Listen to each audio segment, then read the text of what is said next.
All right, good afternoon, good evening, good morning, wherever you are in the world, welcome, welcome. Gonna be getting started very shortly with some tournament siege action. Yes, that's right, folks. It's a siege tournament, so yeah, it's gonna be hosted by, it has been hosted by Eumaies. Those of you guys who are looking to join some tournaments, of course, you can head on over to the Total Tavern website where this is being hosted. I myself will be hosting events there as well. Record Book of Grudges, Rubber Duck of War. Welcome, welcome to everyone. Those of you guys who are new to the community, watching this live or after the fact, this is the hub for tournaments right here. So these folks are just getting in. As they do so, maybe I can go ahead and go over the here. Let me just this here.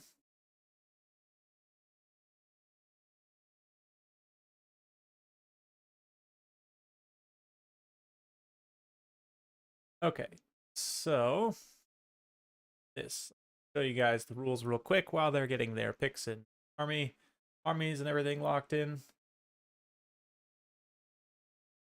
Just arranging.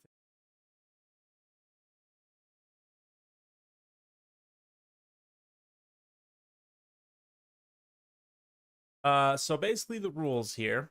The essentially each player plays attacker and defender. It's a best of 2, and then there's rules for a tiebreaker, right? You play 2 games, one is attacker, one is defender.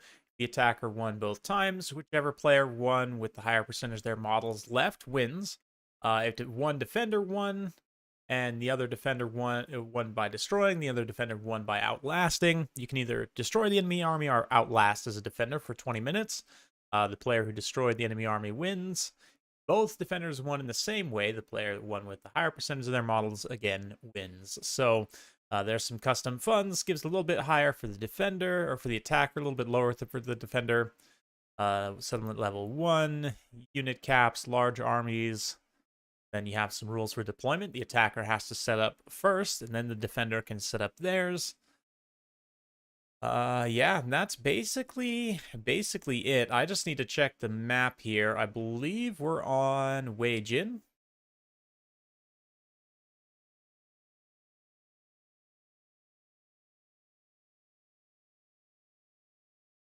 I'll just double check here real quick. And check over here, make sure. Have any questions? Chat. Yep, I'm not hosting, I'm just casting for today. Is fantastic. So back on. And now we are in game here. Just quickly double on the map selection.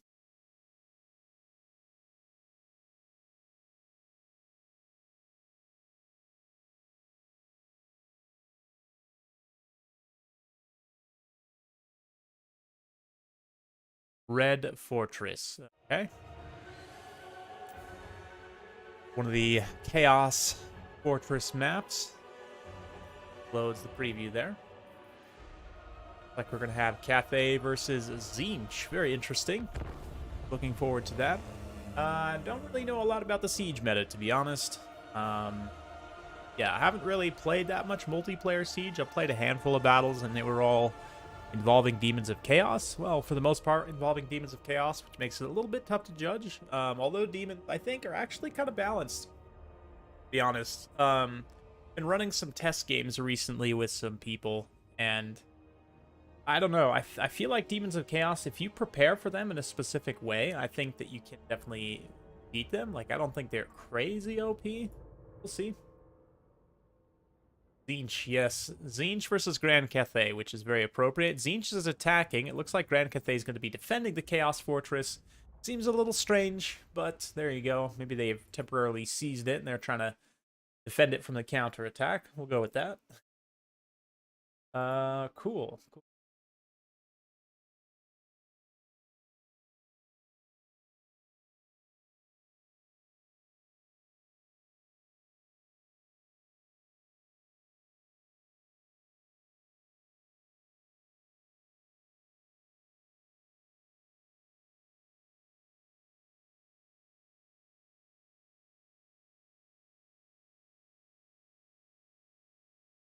Excellent. Like they're locked in and ready to go. So let's get started. Let's get ready to roast, actually, in the case of Tzeentch. Taking a look at the army compositions right away. We've got one Dragon-Blooded Lore of Yin Lord. Looks like Missile Mirror. Great pick in this matchup. And Talons of the Night as well. Blossom Wind. You can reflect that off of walls and do some hilarious AoE damage in confined spaces because it has a really long strike area, right? So it's actually kind of amazing to use in confined spaces because it will bounce like a pool ball, basically. So anyway, we've got a couple of Astromancers as well. A whole bunch of shielded crossbows. Very solid choice. This map is an interesting one to try and defend. So there's a few kind of key chokes. Right here is a pretty good choke. You have like here, right? This whole section of wall. You have mostly open all along this side with one cut right here and then one cut right here. So you could station like boom right here and then boom right here, and that would seal off a huge portion, right? Then you still have this whole open space on the other side that you have to kind of try and fill in. A lot of filtration areas there.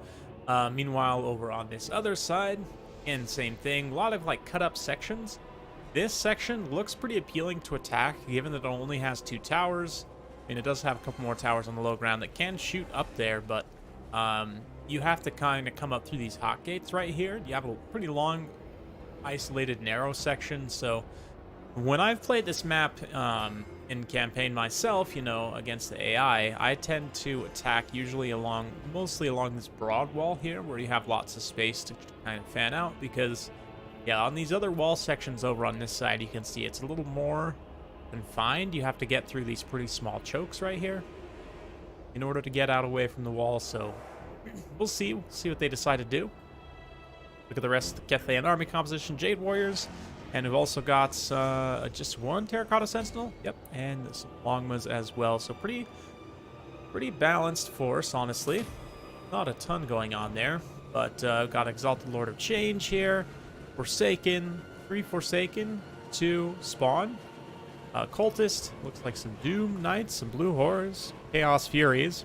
And some more Blue Horrors there. Blossom Wind. Yeah, Blossom Wind is actually pretty hilarious in confined spaces. Anyway. Got over on this other side more Doom Knights, Spawns, Forsaken, and Blue Horrors. So all the good units, pretty much. 1 Fury as well. Yeah, all the good units. I mean, Spawn and Forsaken definitely very solid. Blue Horrors super cost effective as well. So this is a pretty meta Tzeentch build, I would say. The Spawns are probably going to be used to bust through the gate here, I would imagine. We'll see.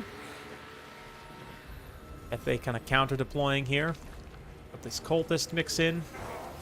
He is just having a union with this Forsaken right now. Let's not look too closely at that. Is that Kairos? No, I think it's an Exalted Lord of Change. Yeah, Lord of Tzeentch.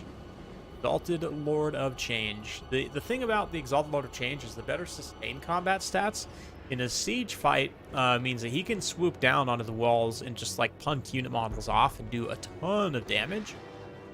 We'll see. Shall see. Oifi here, if I'm pronouncing that name right, is just kind of going all in on defending this section of the wall. He doesn't have anyone really to respond over to this side, so a little bit tricky. You know, outer region could just bust through the gate and rush straight into the side objective right here. Into the victory objective. I don't know if he's going to be able to pull back in time, or if he's planning to just like tower build and block with barricades here. There's not really... I mean, this main avenue straight up the pipe into the main capture point has no barriers to block it. Like, you can't build anything here. You can build some towers to try and delay, but let's see how it goes. I do love the ruined chaos architecture. You can even call it architecture. Would have been interesting to see what it looked like when it was new.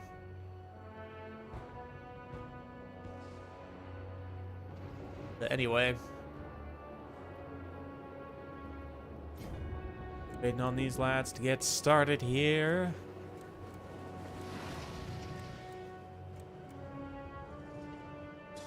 And there it is. Game is fired up. Remember your training. Our ranks must fight as one. We shall prevail. Let's see. Try to defend the wall against heavy flyers like this can be a little bit tricky at times, so I wouldn't be surprised if these guys actually came down off of the walls, because the issue is, like, if units have attack animations with heavy stagger, they can actually send your unit models flying off the walls. And like I said, that impact, that fall, will just one-shot unit models. Even like a hero, because of the way the game mechanics work, if they fall a certain distance, they're just going to get one-shotted. So, like, screamers, you know, drones, plague drones, the rot flies, those sorts of units, even the Longmas, Doom Knights, obviously any big single entities fighting on the walls is going to be a big problem for sure. This whole Tzeentch army just chooses not to go through the hot gates. Instead is going to go directly after this gate here and try and bust through out into this open space here, while the other side has just gone straight through the gate with No issues whatsoever. Oh, the Furies and the Doom Knights actually swooping down to the other side of the gate. That's hilarious. I don't think I've ever seen anyone do that before. This is an MLG tactic right here, for sure. Just to bust the gate down as quickly as possible. You literally surround it from all sides with flyers. That's great. And the spawn now bust through. They're going to be able to just beeline straight to this back objective. And you can see the Longmas, Sentinel, a lot of the other Cathayan forces forced into an uncomfortable situation where they're having to rush back and try and defend their main home objective, not really being able to take advantage at all of the towers on the walls. It's a little bit tricky against players anyway, but Longmans are going to get into an engagement here that really does not favor them. Between the Furies and the Doom Knights and the Lord of Change, it's just a lot for them to have to fight up in the air all alone without any support. The crossbows could get into position to fire. That would be some measure of support, but looks like we have traps being built there. Yeah, barricade actually being erected. I don't know, it's still being built, so some of those Forsaken are going to squeak through, but it may block up a good portion of this force if they're able to get it built up in time. Let's see. Looks like some bombardment going to be used. Man, oh, a nasty... Oh my goodness, this Infernal Gateway just savages like 3 units of crossbows, some spears, an entire unit of Jade Warriors. That is not looking good there at all. Things are pretty clearly in Tzeentch's advantage right out of the gates. Get it? Yeah. Yeah, switching sides versus a slow enemy. The thing is, as a defender, you can see where the attacker's deploying, so I don't know if he just didn't notice this secondary force over on the side here. When the Cathayan player here, or however you pronounce that. I just don't know. They exactly saw that. What happened with that situation, but regardless. Jade Warriors are trying to get back desperately to a defensive position to hold, but at this point, I mean, their army is just taking so much damage, and the resources not really being used too much to build like towers or anything here. There's almost 2,500 supply. You could dump into like a couple of panic towers here. Yeah, it does look like we're seeing one big tower there. You probably see, yep, look, some more towers being dropped. I saw the supply just dropped, so I'm not sure exactly where the towers are being built, but it looks like barricade here, try and force them into this choke point. So we'll see. We shall see. But it's not looking great, definitely. That Infernal Gateway was just nasty.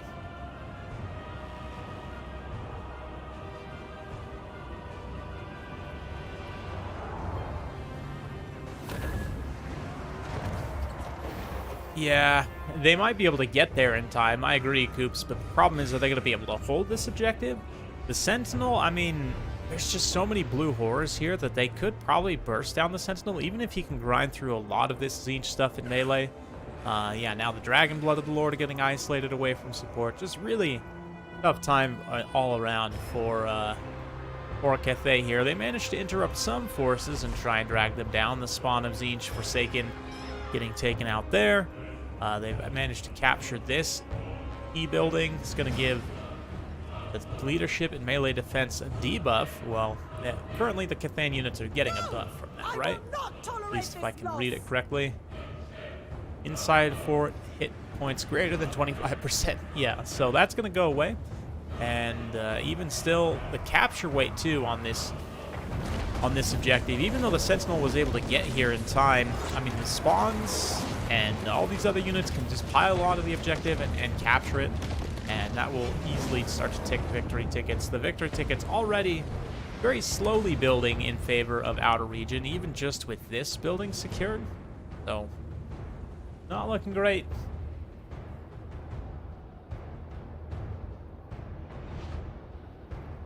Not looking great. Tzeentch has taken pretty minimal losses so far. A little bit of losses to some of those Forsaken and other units there. Let's see. Can the tower get built in time? The tower is up. Sentinels surrounded. Oof. Oof. I don't know what that tower is shooting at, but definitely didn't hit anything. I think it's trying to hit those Doom Knights, maybe? Up in the sky right next to him, but yeah, that's a much better target, firing down. The only problem is I don't know if this is the regular rocket shooting. I guess it does have a pretty good amount of armor-piercing damage. More so than the fire rain rockets, but still. You know, towers is interesting. For a lot of factions, the best tower is not necessarily the most expensive one, the highest tier one. Oftentimes, the most efficient tower, like for Kislev, you want to build the tier 3 tower. That one's the best. Or, like for Slaanesh, I think, honestly, you just build the tier 1 tower or tier 2 tower. Yeah, it's kind of interesting. Or like Tzeentch also, arguably, should only build the, like, tier 3 tower, maybe? I don't know. Maybe I'll make a tower tier list at some point. Yeah, same, Coops. I haven't really played a lot of Siege multiplayer, which, by the way, Coops, if you want to get your practice session in today, if you have time, I should have time a little later this afternoon, after this is over. Looks like we're going to have another Infernal Gateway popped here. Definitely one of the coolest looking spells we've ever seen, just that giant eye of Tzeentch, the Fell Portal with the teeth, flames, and just all sorts of nastiness. Quite brutal in a siege situation. Pit of Shades can also be quite brutal in a situation. But let's see, though. Cathay managed to come back, and no, they haven't actually captured anything. All of the objectives are pretty much in favor of Tzeentch now, so those victory tickets are going to be ticking up quite quickly in favor of Tzeentch, and I think Cathay's just about hit army losses anyway. Yeah, it looks like they're hitting army losses right about now. So there it is, victory for Tzeentch. Brutal stuff. Man, a couple of disgusting Infernal Gateways there. One of the things about siege battles is spell usage is super important. Those stationary vortexes, Pit of Shades, and now Infernal Gateway as well. I'm trying to think. Yeah, just in general, the AoE damage spells are very good, but especially the stationary vortex is the fact you can just sit them in a specific place. Talons in the Night, too, obviously, for Cathay would have been very, very good here. It's tough for sure. So, yeah, no worries, Coops, if you don't have time. Just thought I'd put it out there. GG, yeah, it's tough, man. Defending against Tzeentch in a siege is tough for sure. So, okay, let me check over here now for the next map.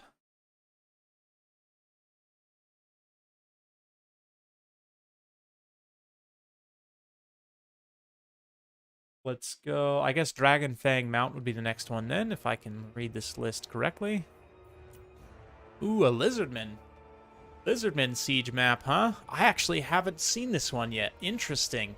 This is the island, right? That's out in the sea by the Darklands. So, I haven't seen this one personally yet. Or do we fight on the same map? Hang on, let me double check.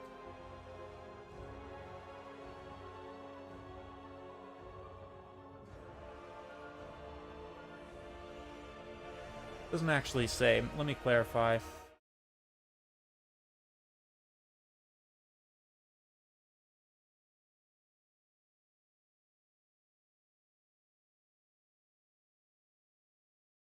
Okay, so same map. Okay, I gotcha. I gotcha. So back to the Red Fortress then. Yeah, it's just a tease. We'll have to get the Lizardman map on the next one.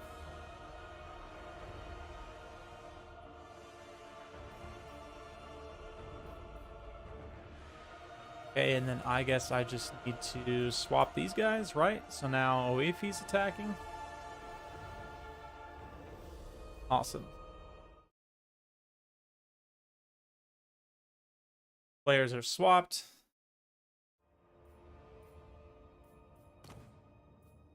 Get their picks locked in.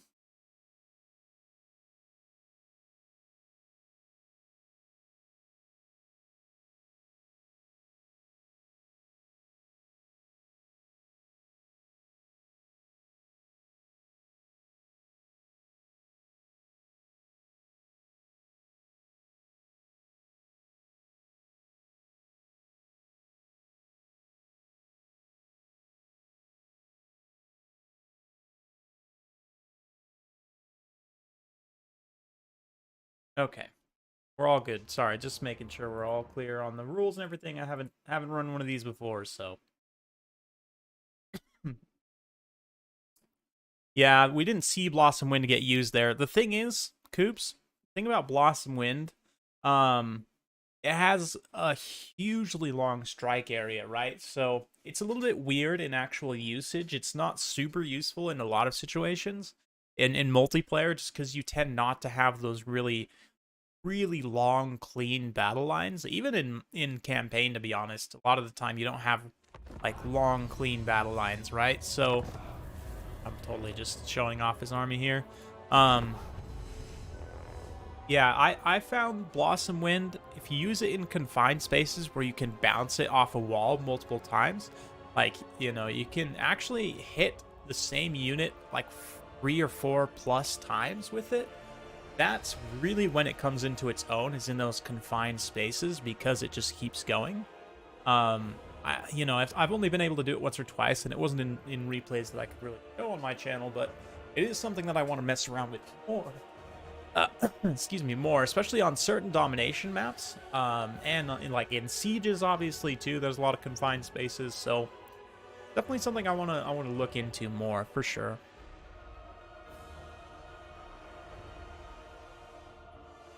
Jade Shield is awesome, and the Fire Dragon Breath spell is ridiculously strong also for the cost right now. I would expect that to actually get nerfed in one of the next couple patches. So definitely enjoy it while it lasts. But yeah, the Fire Dragon Breath spell, Jade Shield, that is super cost-effective damage resistance.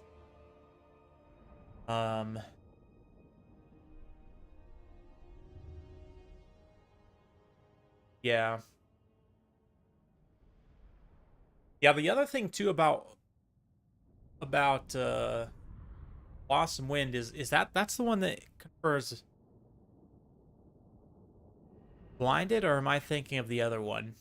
Am I thinking of Might of Heaven and Earth? Anyway, yeah, interesting. Oh, okay, so they actually pretty much keep the same armies.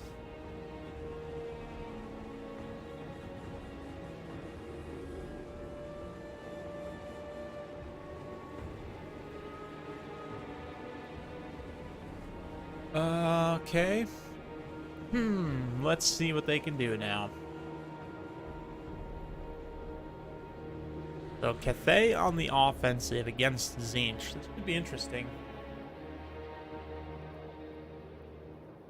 Tzeentch not having any knights is also pretty interesting. Personally, I'm a huge fan of the Tzeentch knights in certain matchups. Cathay is definitely one where, weirdly enough, even though Cathay has pretty decent halberds, they don't have the best anti-large AP tools. And the Doom Knights, or the regular Knights rather, can just come in and shut down crossbows super hard. Yeah, it does blind, that's right. So, in a confined space, if you can hit multiple units with it, get that blind debuff, that in and of itself can almost be enough to pay for itself in certain situations. Yeah, I'm hoping Kislev magic gets buffed, honestly, because I agree, it is really not very good.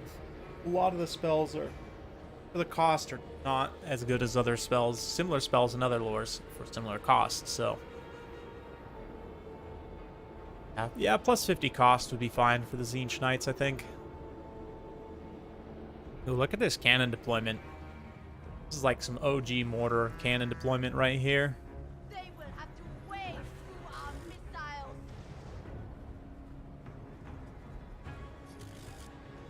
We've got some orc axes and greatswords jammed into the ground right here.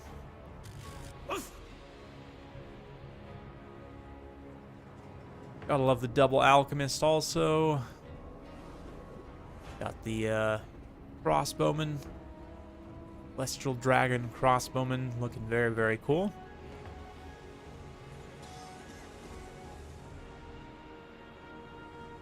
Bombards, right? That's what it reminded me of, totally. Totally like some old school Total War bombards. Let's see what they can do.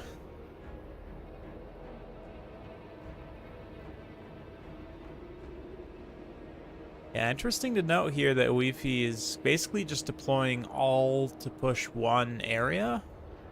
I kind of get that, but at the same time, I might spread and try and push like this whole wall front at the same time. Try and widen things out, but it looks like he's going to try and take advantage of his cannons as much as he can, but the problem with that is that the towers, he's actually within range of the towers, right? Which is a big problem. It does look like he almost one-shots that tower. Will he actually lose a full cannon crew before that tower gets finished? It's like one cannon crew switches to the other tower immediately. One cannon does go down. Two cannons actually go down, though, so this is really not the most cost-efficient trade because, of course, Tzeentch isn't really paying for the towers all that much. One tower does actually go down there, and the other tower soon will be down as well, but again, I'm not really sure this is worth trading a full unit of cannons, basically, at this point, right? That tower has a much better fire rate, great accuracy, actually fully finishes one unit of cannons, so that's a little bit of a disaster, I would say, but let's see. It's not completely done. That has, I mean, that's 900 points of value lost, and you haven't done any army damage at all to Tzeentch. So, yeah, at this point, it won't really matter about the remounting just because, yeah. The cannons have just been straight up destroyed, so. And now again, he switches over to this tower over here, and I kind of get that, but at the same time, I think maybe you just hit the wall right here and try and bust open another gap, because eventually you're going to need to, like, get through the gate. You're going to need to get through one section of the wall at least, right? So I'm just not really sure about the cannon targeting decisions here, personally. Might go about it a little bit differently, but who am I to criticize? 350 range on the towers. Yeah, I think the cannons actually do outrange too. So 450. So there was really no reason for them to be in range of these towers. They could have been back even further and been at a safe distance so they wouldn't get hit by the towers. In return, they could have traded all those towers without having lost any unit models. So just some minor mistakes, you know, it's learning experience. Multiplayer siege is not a super common thing to have to do, so triple Longmas moving in, looking pretty aggressive here. Looks like Tzeentch came down, essentially just meaning they just wasted all of that ammo on the tower, but now should be seeing the cannon switch. The other thing you have to remember too is, as an attacker on the siege here, is you are on a little bit of a timer. If Tzeentch forces last long enough, right, all they have to do is hold out for 20 minutes. And if you take too long in trying to capture the fort, then you'll just lose, right? And Eumaies got to win this. And with more unit models left than what Outer Region was able to win with. I agree, Lindsay, absolutely. They need DPS infantry, whether that's like a great sword infantry, like you said, like a Nodachi, or like a dual hand weapon, like monkey infantry or something. Oh no, the gate bug! Oh, the gate bug! Oh no, the gate bug! Oh man, I'm not really sure about this decision here to like sally forth. Talons of the Night just come in and absolutely, completely destroy several units of Forsaken. Yeah, I'm not really sure what Outer Region was thinking there, but oh, let's see the Blossom Wind. Let's see it reflect off the wall. Okay, so it comes through, carves the little path right there, It's gonna bounce. Okay, it bounces at a very bizarre angle. Okay, so it made some okay contact. I mean, it did some barrier damage, a little bit of HP damage there. I'm not really sure why Outer Region is sallying forth at this point, to be honest. I mean, the Longmas are going to come back and start to gank the spawn that's sitting in the back line, but I don't really know what that does for you. I really am not. Outer Region getting very, very brave here. Maybe I'm missing something. I thought it was the gate bug, but I think...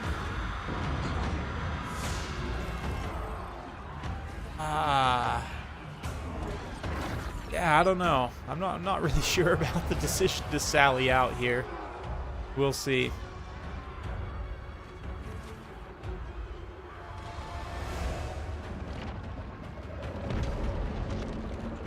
Another Talons of the Night being used here. The Herald of Tzeentch goes down. The pink horrors moving forward and actually just winning in combat against the Jade crossbows.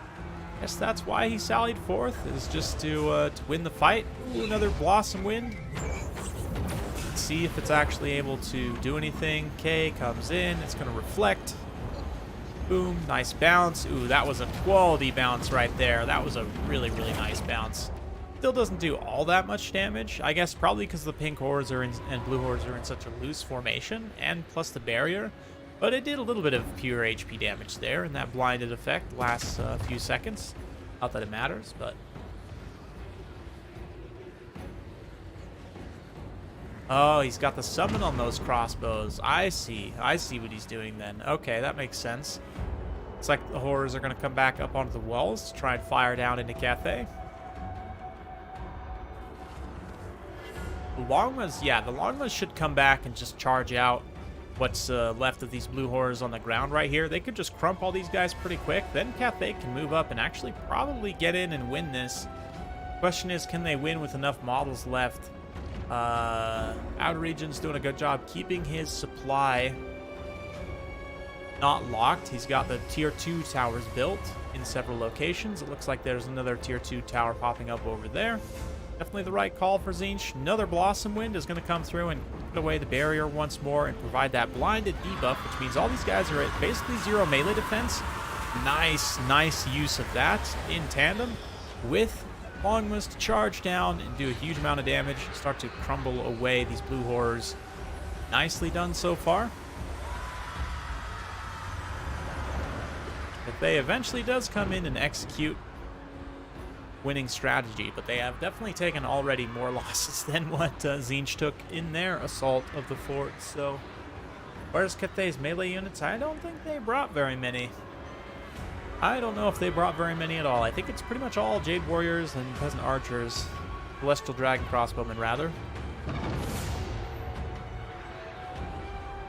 An interesting play. Fey and melee units are right here, pretty much. It's just the Longbows, I think.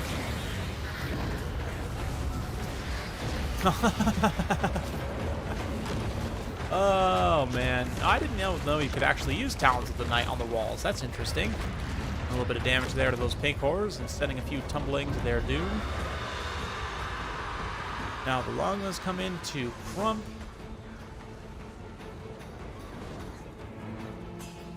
But Ken's got to be careful. He's at risk of doing some pretty serious friendly fire.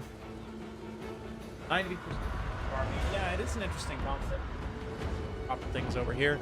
Against Tzeentch in particular, it's risky, I think, but it's good because you can outrange Tzeentch in the mid-range fight, right? Like your crossbows generally outrange the blue and pink horrors.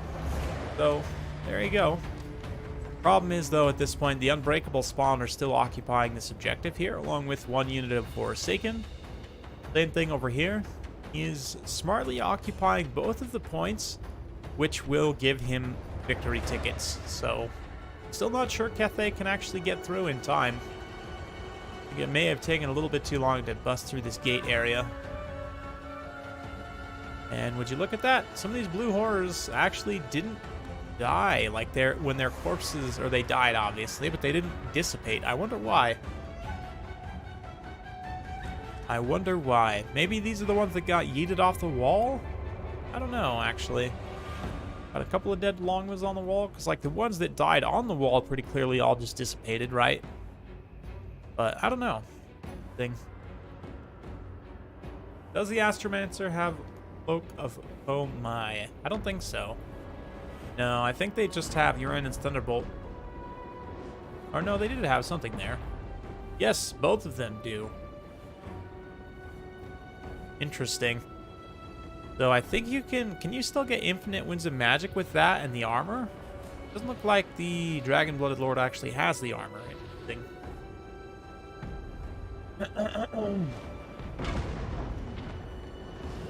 Yeah, the last game Outer Regions survived with 1,000 out of 1235. Yeah, I mean, he's already won in that regard, 100%. But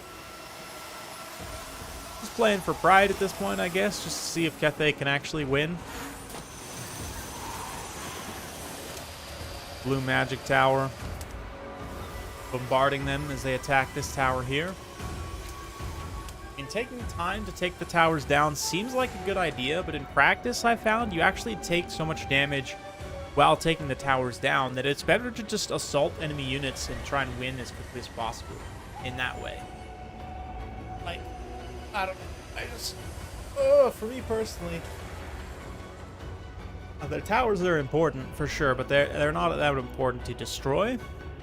More important to just force your way onto the objective and capture it, and you can destroy all the towers at once, right? Here we've got a tower down.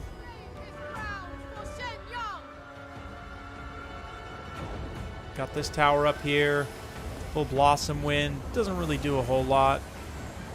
A little bit misplaced.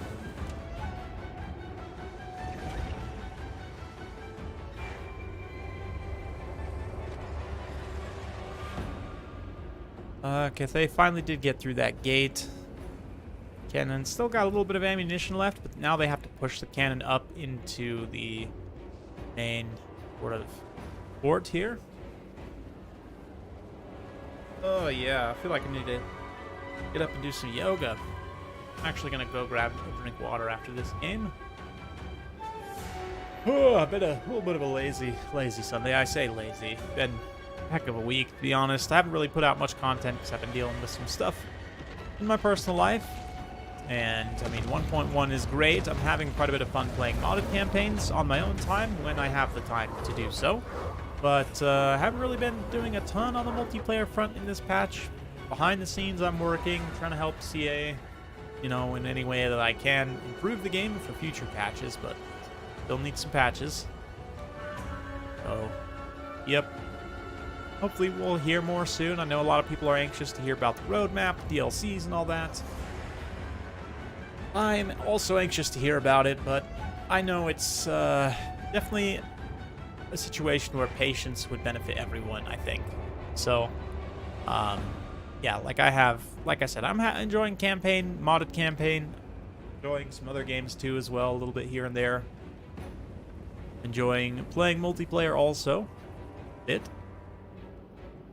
Have some more Domination in the Land Battle games to show you guys coming up this next week, so should be some content, assuming I have time enough to record it, edit it, upload it, all that stuff.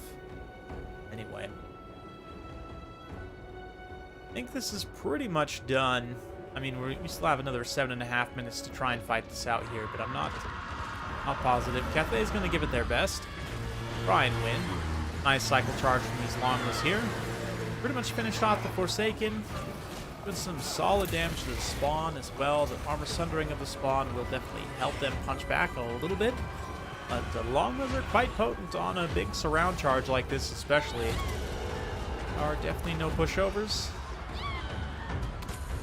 We'll finish that spawn there. It looks like this Forsaken just hits army losses, so all that's left is the one spawn. And if he could take it out, he could actually get the win on the game, but he still loses on the round, I think.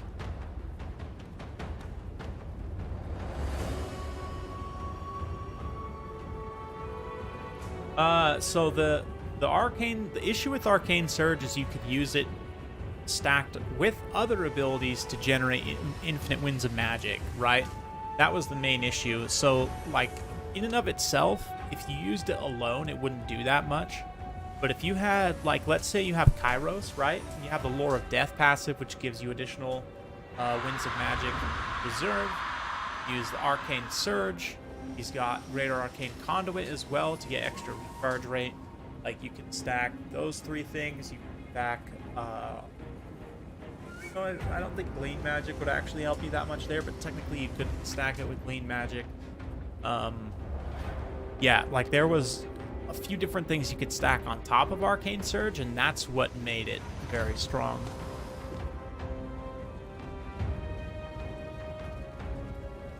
Yeah.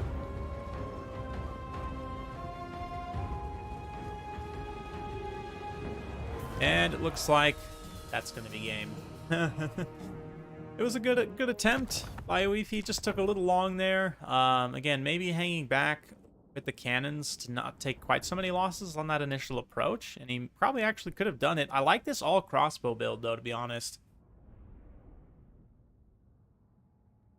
It's not even so much about the extra wins, it's about the recharge rate more than anything, because it was the Lure of Death passive that was actually giving you the extra wins.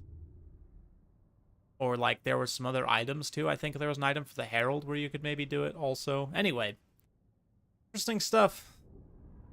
That's going to be it for this round. Move on to the next round, get the next set of competitors in.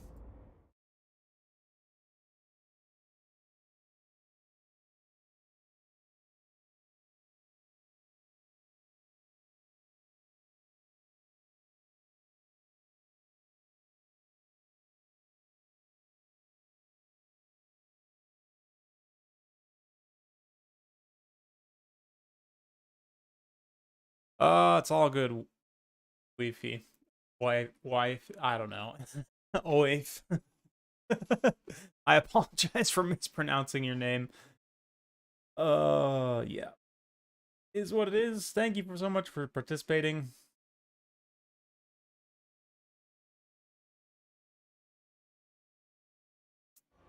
It is what it is. Oh, it's a learning experience. Like, I actually didn't realize that the Cathayan cannons had longer range than the Grand Cannon, or sorry, than the towers. So, I mean, again, that's something to file away for next time. Yeah, I do like that all crossbow build, though. Very, very interesting. And in a siege situation, like, I can see how good that would be. Ranged is, like, hilariously good, actually, on attacking siege, especially, like, long range. Like, one of the easiest campaigns I ever played was a Lithanar.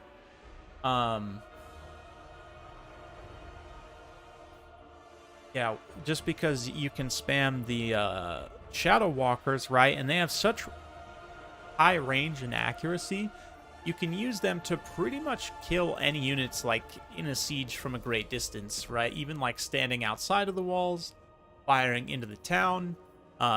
It's no problem to just rain death, right? So, like, those long-range, high-damage archer crossbow type units, like the Celestial Dragon crossbowmen, are very, very good in a siege. Yeah, because as long as the defensive units are just standing there, it can just rain fire.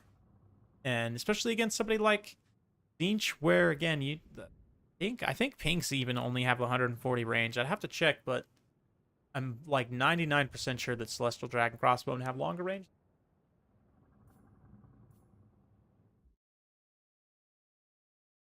Okay, let's do this.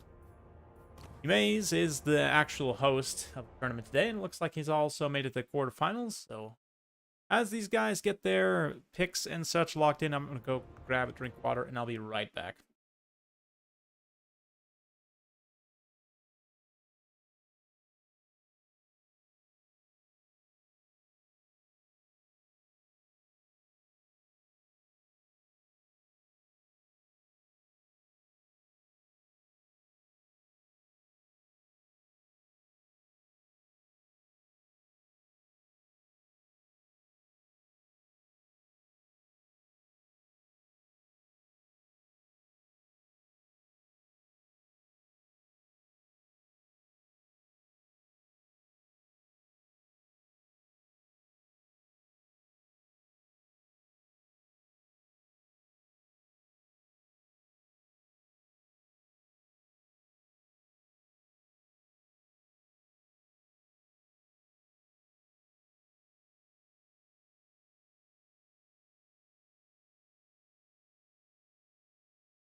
All right, I am back far away from the mic, but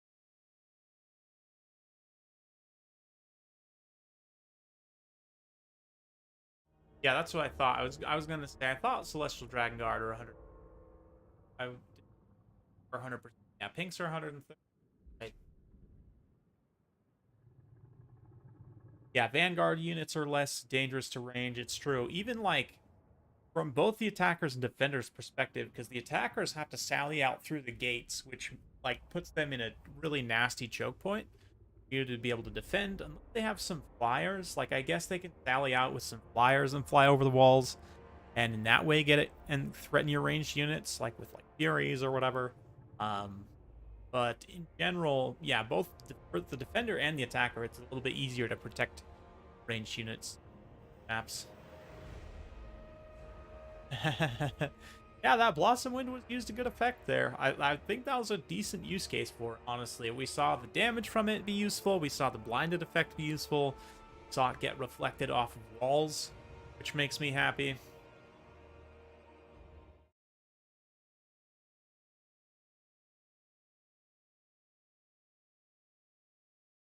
Stuff.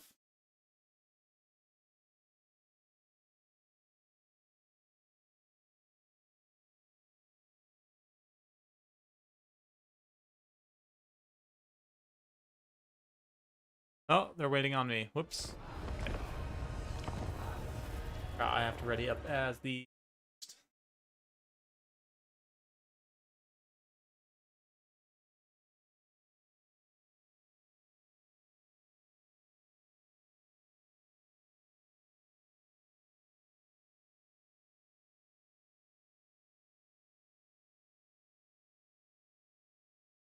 Hey. Are we looking good on this side? Looking good. Chat out as we load in.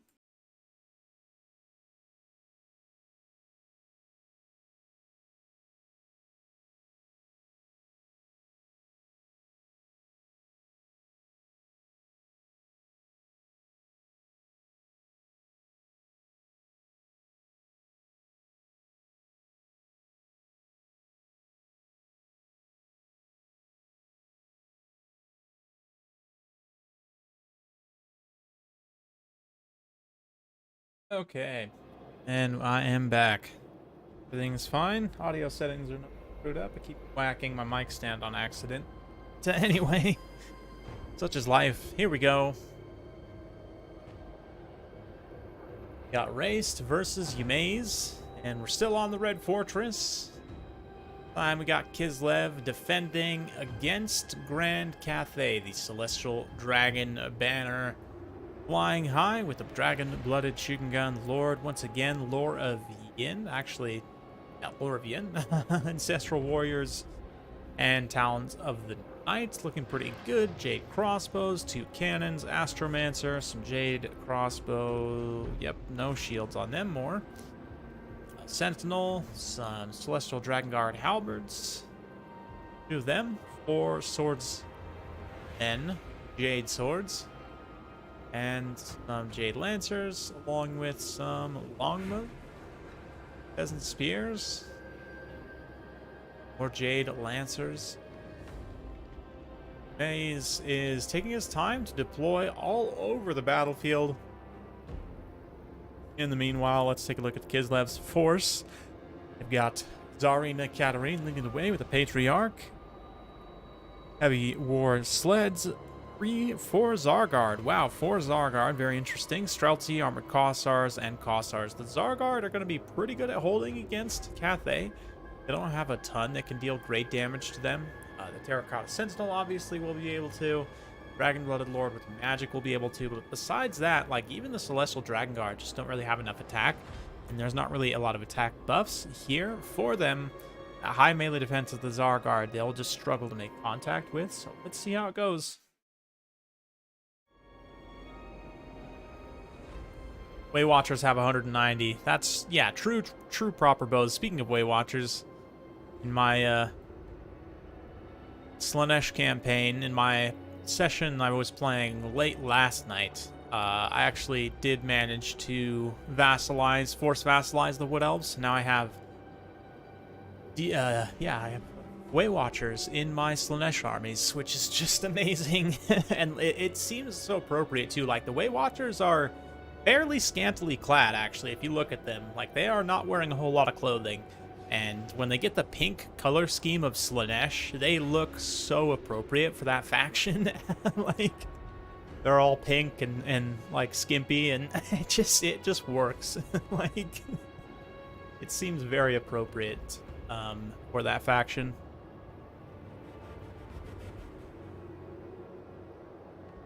Yeah.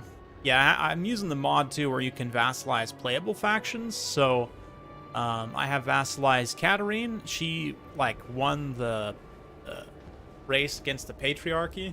So, she confederated Constantine, and I was able to force vassalize her. I force vassalized Karl Franz, Boris, and the Wood Elves, and a couple of Norskins as well.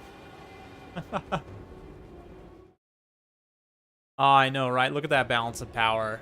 It's because the attacking army starts with so much more funds than the defending army. I think Eumaies is pretty much ready. He's gone full stack on this side objective here. Very interesting. Aw, yeah, I literally teleported to Marienburg on the first Rift event with Ninkari. Because I didn't want that to happen. So I specifically like went there, prioritized killing Scrag first before I fought any of the humans or wood elves. Like teleport to Marienburg, like kind of set up a beachhead there with a couple of fortified towns and some recruitment infrastructure. Recruited up a couple of more armies, and yeah, went to town. Now I own most of the Empire. My Empire vassals are fighting off the vampire counts. Maybe I'll do like a chill, like pick up halfway through stream of that campaign, because I am honestly enjoying it quite a bit. Also, Coops, there's another mod I would recommend that makes the major factions from Warhammer 1 and 2 that are on the map. So we're talking like Karl, right? I think Boris too, Ungrim Iron Fist, like Tzeentch, what's the other one? Tzeentch.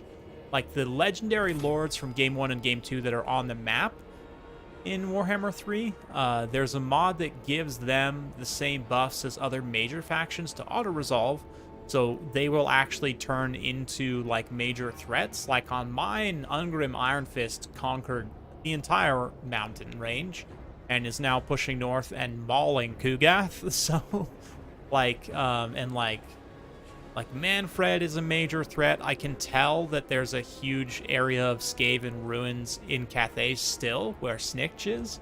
So it's like, it's kind of fun, because it means those legendary lords for the AI will be a lot bigger of threats, too. So those two mods together made it much more likely that at least Karl would survive the Scrag invasion.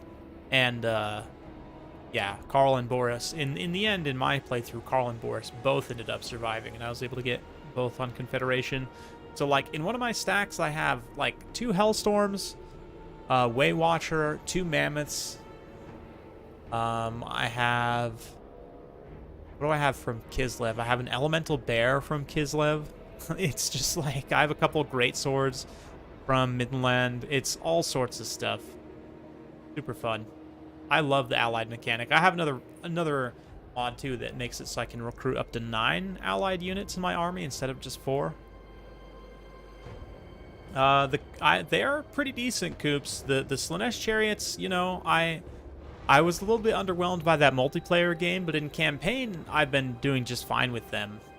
Against light mass targets, they do fine. It's just against heavier mass targets like the Khorne Warriors, they don't seem to perform as well as they maybe should, but we'll see. Like, I've been really enjoying my Slaanesh campaign, at least. So, yeah. Plus, there's mods that add, like, more units for them. You get, like, Marauder Archers and some other unit variations just make their roster a little bit better. In general, the mods have, for me, for campaign at least, have really breathed new life into this game. Absolutely. Like, I've been very much enjoying playing campaign recently. So, All right, let's see what they can do. Cafe making a very concerted assault all on this one position. This is a mere distraction. Let's see those cannons open up. The cannons, are they far enough away? Yes, they are. They are out of range of the towers, right? If we actually select the tower here and see their range indicator, if I can. Yeah, the cannons are just out of range, which is perfect. The other units will be taking the bombardment, but in the meantime, this is the right idea. Just damage the wall here. If you can blow up the wall while the Kossars are still standing on it, yeah, you see the unit models that were up there actually fell and died, so they just lost a little chunk of their unit models there. Yeah, like 14 unit models. Not a ton, but it is something. Plus, you have a gap now to push through. This is definitely some good quality siege cannon play right here from Eumaies.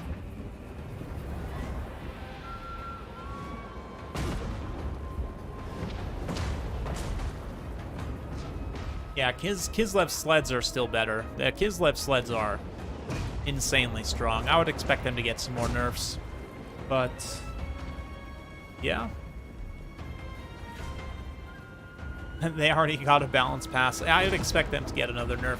The thing about the Kislev Bear sleds is I think they weren't sure how the fixes to collision were going to affect the Kislev chariots. Like they said, and I think they even said in the patch notes, like, hey, we're monitoring the war sleds because we're not sure how this fix, it's like gonna fix, you know, the Sledge chariots, fix a lot of the cavalry units, like the Ogre cavalry seems to be a lot better now. You know, more on that soon. But oh man, what are you doing? This is a lot for the summon right here. A lot of damage to be taken from those Kossar pistols just for one summon in the back line. That's really, at the end of the day, also just going after Kossars. I'm not really sure about that at all, but still. Looks like the Dragon-Blooded Lord should be able to get away without getting fully routed. The Longma's getting deployed here. We've got Jade Warriors moving up and into the gaps. Longmas should probably drop these Streltsy right here, I would think. But we'll see.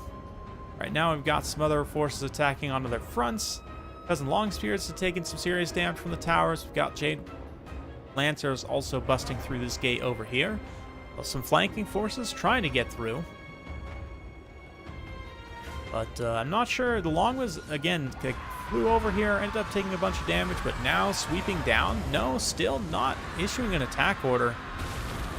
Just going for another bombardment. Swing and a miss there.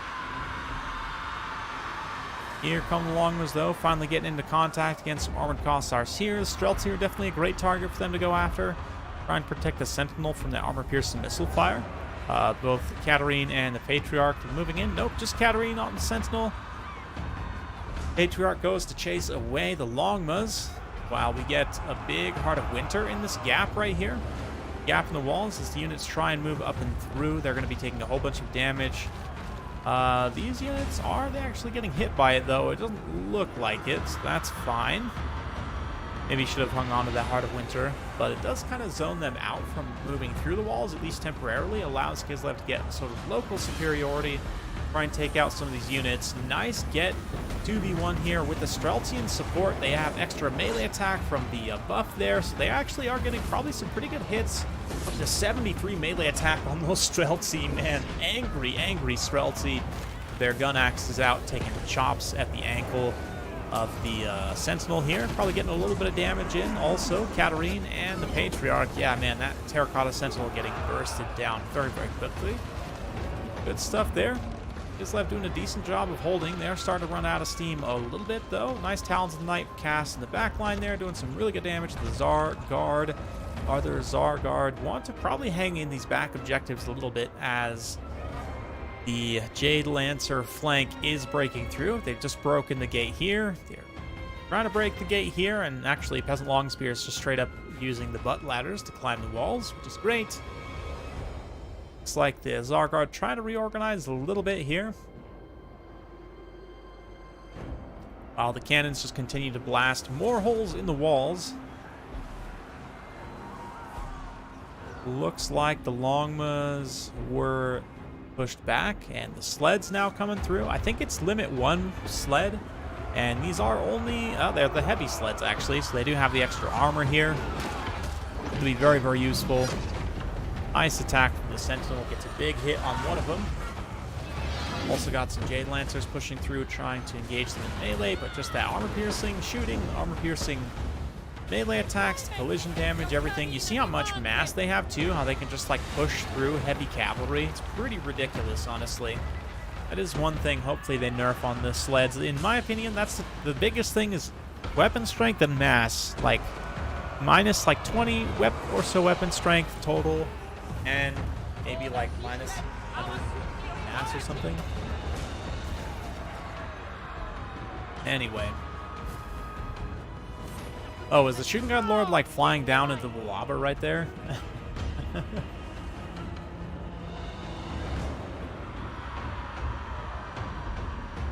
Are the chariots as useful in siege battles? I mean, one of them certainly is, because you can operate them in this little quad stack, and they're, in some ways, they're more useful, actually, than cavalry units, because their footprint is smaller, right? Like, a footprint of a full unit of cavalry is relatively large, in comparison to only like 4 chariots, right? Like 60 horsemen, 4 chariots.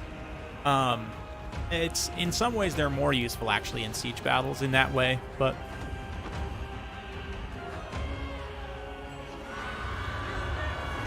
yeah, like Kislev didn't actually bring any cavalry here, but they did bring the one sled.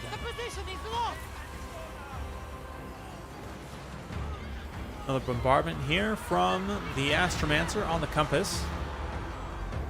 Gonna hit these Streltsy, just boom, detonate them. But wow, that was it? What happened to the actual explosion? That was weak. That was super weak. Anyway. Oh, here we go. Here we go. This is it. Big old ice burst. Katarine does a pretty good amount of damage. Nothing too insane, but definitely very solid. Cathay might just lose here. You know, honestly, looking at things, like, yeah, they got the back caps going, so they may narrowly win on tickets, but right now, Cathay's army is just getting savaged, absolutely ransacked. They've lost almost half their number already. Kislev's barely lost, like, 300, right? Not even 300 yet, so... Ah, man, this is this brawl, this big brawl too. The Zargard are just in their element, holding on and just out DPSing these Jade Warriors here, allowing their other power units to get the actual damage in. The Streltsy don't have an attack order. I'm not sure. Yeah, it looks like maybe they're trying to shoot the Dragon-Blooded Lord. I want to open up on the Sentinel, I would imagine, at this point, but let's see what the sleds do. Sleds. One of them is caught on the Sentinel. The Sentinel very slowly turning there. Ooh, ooh, ooh, ooh, nice. Big attack. Big, big attack. If they did manage to push their cannons up through, though, that's great. And they do still have one Jade Warrior crossbow online there. Some more Jade Warriors over there, so definitely not hopeless by any means. Definitely looking grim. Zargard trundling back to this back objective here. Almost moved into a position to secure. Looks like a tier 4 tower from Kislev here. Does nice damage. Again, for me, I don't like the tier 4 tower versus the tier 3 tower. The tier 3 is more like a warp lightning cannon, whereas the tier 4 tower shoots like soul quenches, basically, which is okay, but I find the accuracy of the tier 3 tower to be much better, and the penetration against like cavalry and stuff is just as good. Technically, this one does more single target damage, but the lower accuracy means in practice the tier 3 tower has better DPS.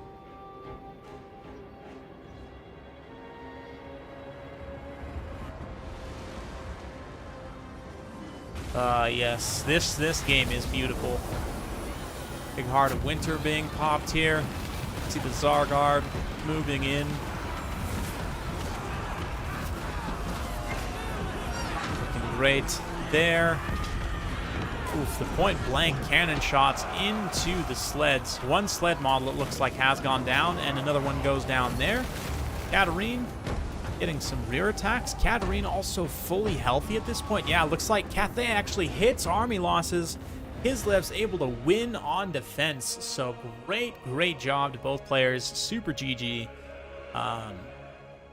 Tier 3 has faster shooting as well. Right. Yep. So, okay, well, great job to Race to able to just win on defense. Katarine with some nasty spell usage there. Even the one War Sled proves its worth. And Zargard also with almost 200 kills and almost 1,000 damage value there. 150 kills there. Frailty took a beating, but actually ended up paying for themselves, especially with those melee attack buffs in the surround on the Sentinel. Was pretty good. Cathay's large army here does okay, but a lot of stuff struggles to pay for itself. Interestingly enough, I did like the cannon play, initially opening up holes in that one section, but I think you needed to attack more sections than just the one. Jade Lancers do seem better this patch, I agree, for sure. But still not great. Yeah, and this usage here of trying to like get the outflank, I mean, ultimately just ended up taking too much damage in that face first engagement. But anyway, we'll go ahead and switch them now. So Rest is now attacking, and Eumaies is defending. Zargard, strong. Yeah, in that matchup especially. Without no Dachi infantry.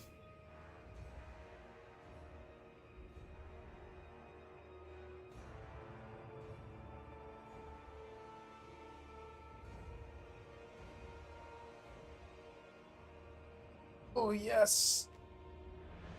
Oh. Stretch. Ah. Yes, need that.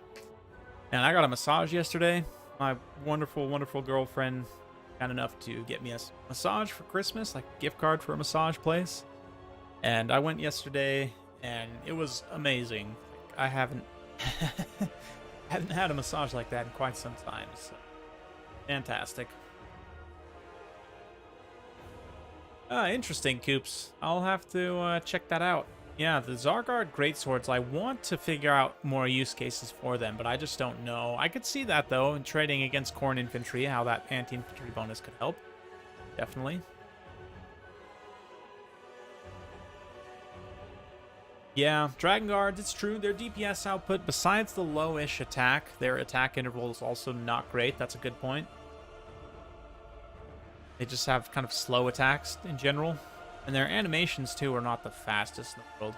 Into the replay. Okay. I'll have to take a look.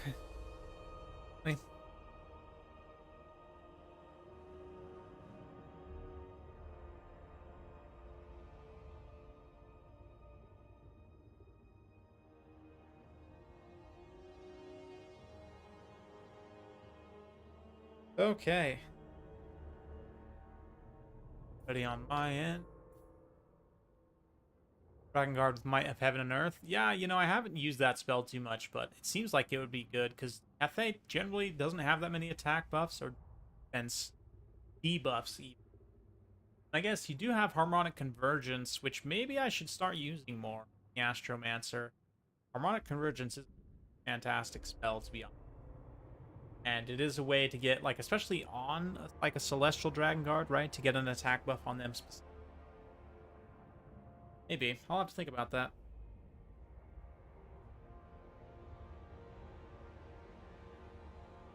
I recently did have a game against Kislev where I took the Balloon Lord, and I think I took an Astromancer. No, I took an Alchemist. That's right, I took an Alchemist for Searing Doom, because Searing Doom is really good against Cavalry. But an Astromancer too, and I did notice that, like, the Uranus Thunderbolt, the Comet, I think even Wind Blast, all the damage spells for Lore of Heavens seem better than they were in Warhammer 2, which is good. Really very good.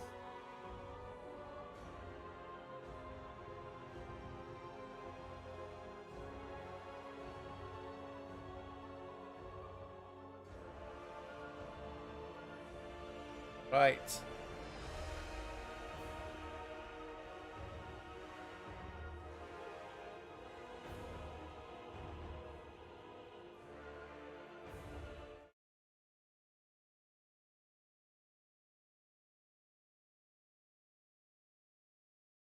Aoife, okay.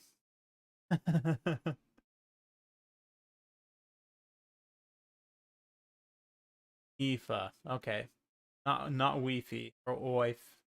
Aoife, okay. That works. That works. Thanks for playing.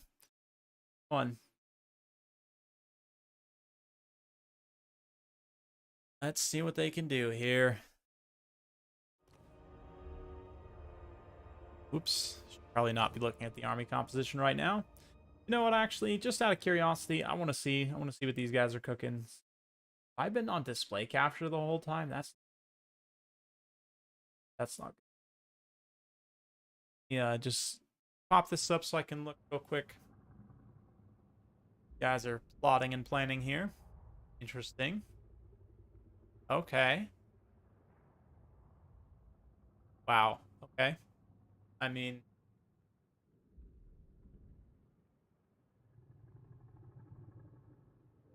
I like Ray's build a lot. I think you guys will too, to be honest. Let's see. Yeah, I'm gonna not spoil it for you, but it looks pretty interesting. Eumaies is also very interesting build. Yeah, both players.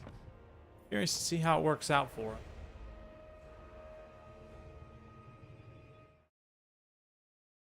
I cast fist.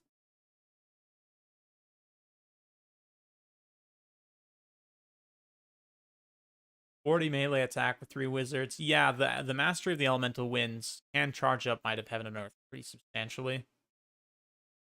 I'm sure there's a mod for Rocket Gunners of Cathay. Yep.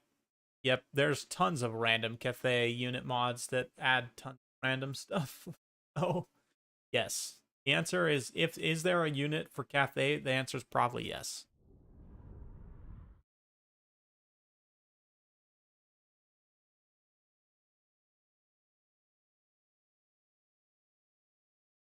Yeah, sadly it's all single target. You don't have any AoE, and even the buffs from the Balloon Lord are still single target. But if you did go with, I mean, I guess to get Might of Heaven and Earth, you'd have to take the Caster Lord, but you could take the Balloon for buffs. Buffs are not great, but you can. You know, if the Balloon Lord's buffs were AoE, I think he would actually be good. Like, I think he would actually be pretty solid. You know, Chris, science does not know the answer to this question. I think you should probably download the mod for yourself and find out.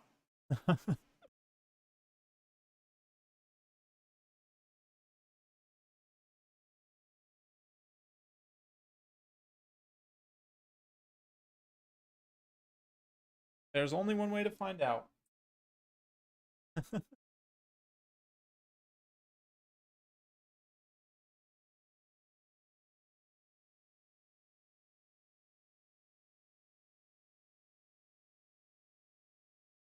Right, Coops? I agree. If those abilities were AoE, I think the Magistrate would suddenly become a decently viable option, because he is very cheap. I'll give him that. He's super cheap.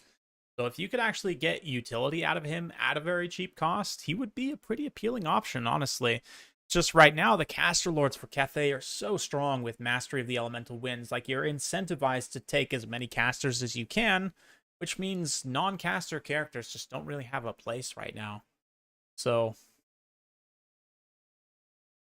yeah, exactly. And the dragon ladies themselves are like the Chicken lady casters. They are like very good combat stats. They're like vampire lords almost. Like very good combat stats, good lore of magic for not that much cost. So, yeah. I mean, the one benefit of the Balloon Lord is like in domination at least, you can go ridiculously wide, and you don't even have to take him on the balloon. But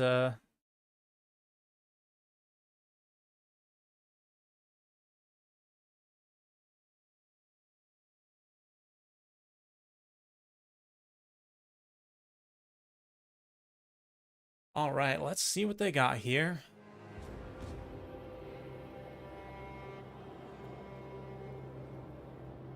Yeah, leadership debuffs for Demon Faction and Kislev, who is almost unbreakable. Yep.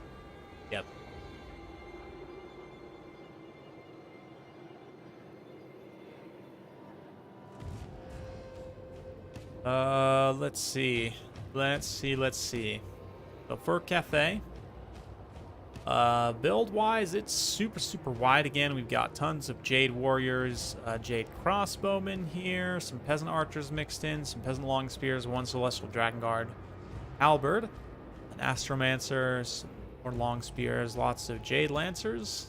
Yep, so super wide. For Kislev, they've gone Elite. Very tall, very elite. And, yeah, just for you guys. Yes, that's right. I love these guys. Great sabers. I think they look so cool. It is indeed the Great Sabers. Wow, this guy has like a gigantic falcata. That's amazing too. I hadn't noticed that one. That's super cool. Yeah. So 4 Zargard Great Weapons and 4 Zargards. And then the Heavy War Sled. Katarine. What else? Bear. Big Elemental Bear, Patriarch, and some Griffin Legion Winged Lancers.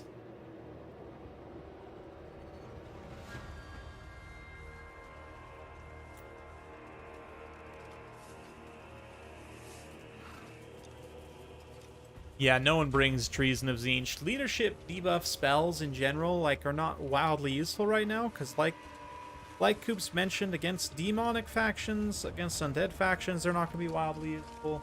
Kislev's Fire Blood passive makes them, and they also just generally have pretty good leadership. Same thing with Cathay, like, they also generally have pretty good leadership. The only faction really right now that has, like, weak leadership in any sense of the word would be Ogre Kingdoms, and even then, like, they have ways to get immune to Psychology AoE through Croesus. Like, you have quite a bit of unbreakable units. The Gorgers, of course, being super oppressive in the meta, meant that a good portion of their army is probably going to be unbreakable. And yeah, it's a little bit weird. The only faction I would bring leadership debuffs right now against would be Ogres, personally. But yeah, it's more cost effective to just deal damage, right? In almost every situation.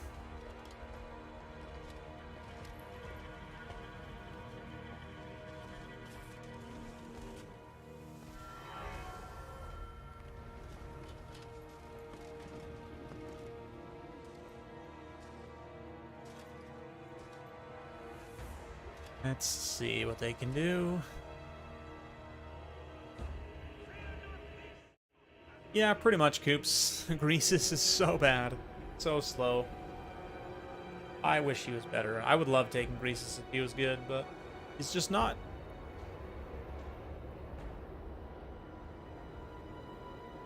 Just not.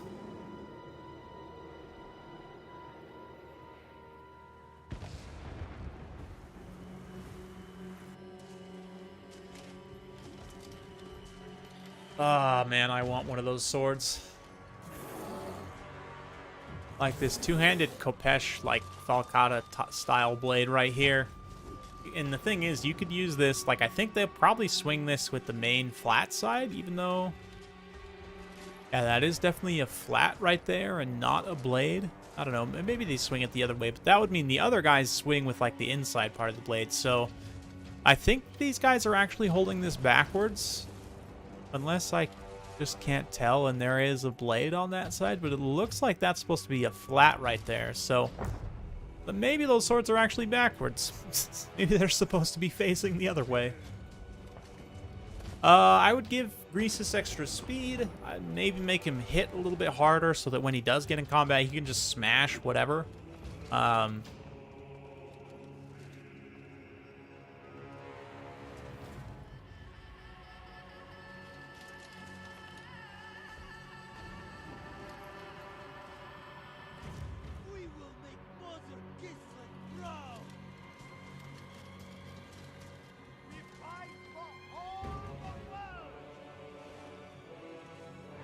And the sharpness is secondary. True.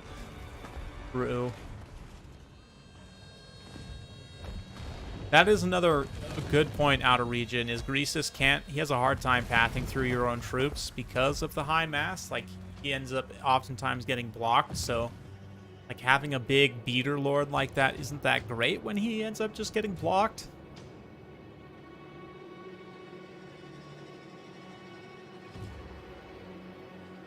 Ugh.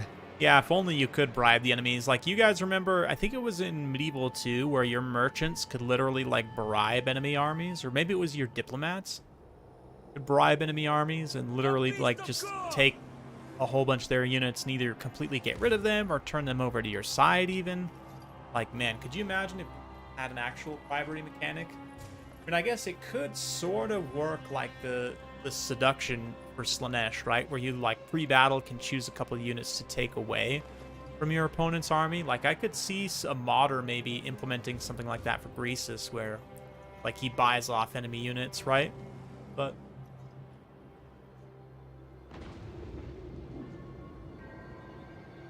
it was diplomats. Yeah, that's right. It was diplomats. I remember now. I think even in, like, the very old Total War games, you could use diplomats to bribe enemy units.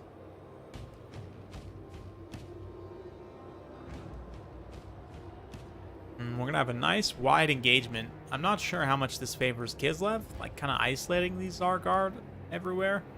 But we'll see.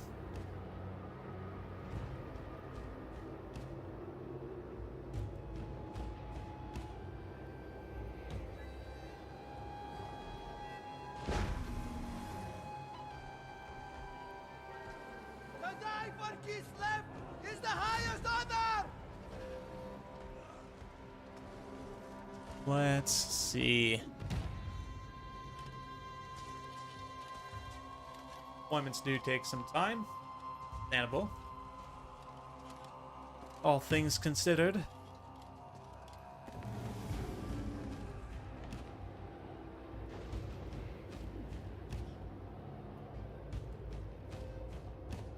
Yeah, the Dragon-Blooded lore, like Coop says, has great Lords of Magic, lots of wins, Cloak of Mist and Shadows, 2k flying, magic damage, physical resist item. Yeah, she's got a lot going for her, to be honest.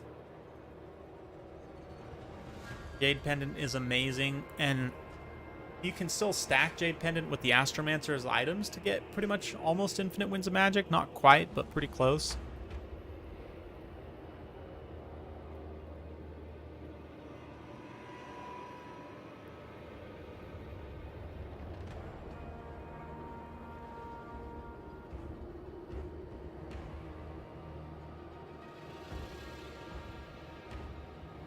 All right, let's see.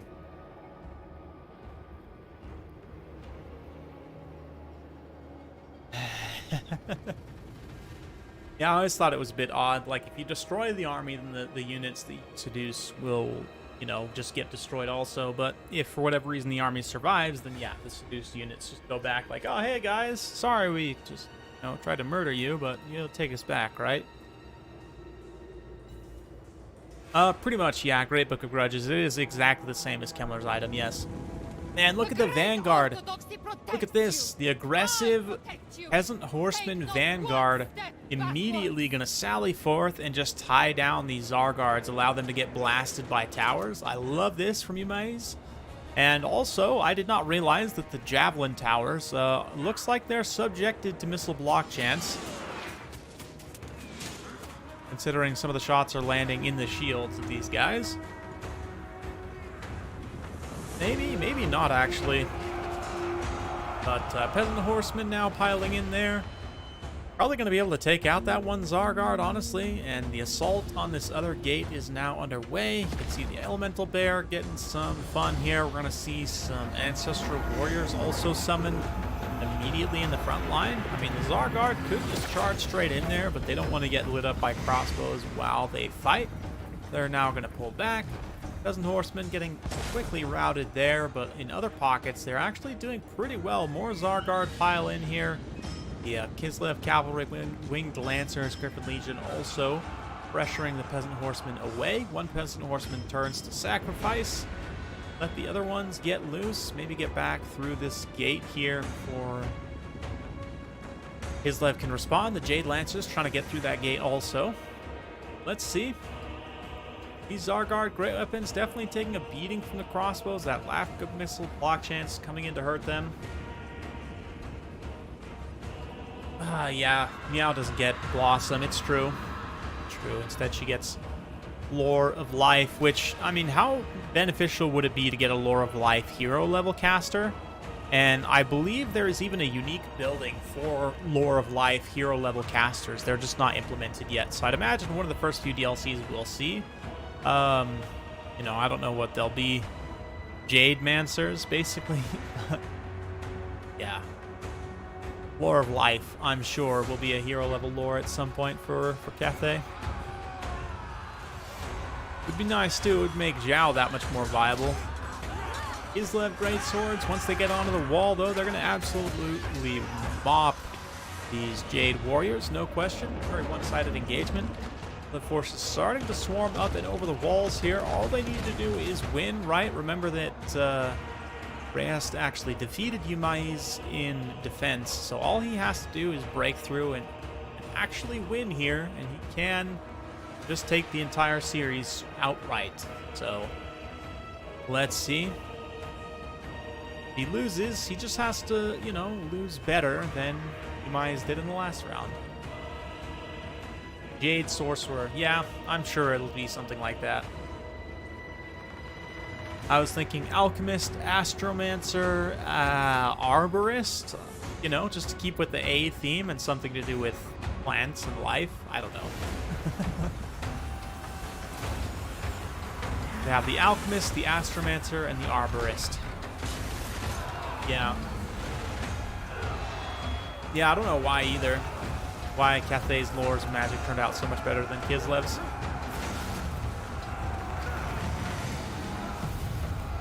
Brutal Heart of Winter being thrown down right here is going to hit a whole bunch of Jade Warriors. Yeah, multiple units of Jade Warriors. The Celestial Dragon Guard, who are attempting to defend the gate, but are just getting overwhelmed by angry armor-piercing bears right now. Zar Guard moving up and over the walls here. The Zar Great Swords also getting through in a number of pockets.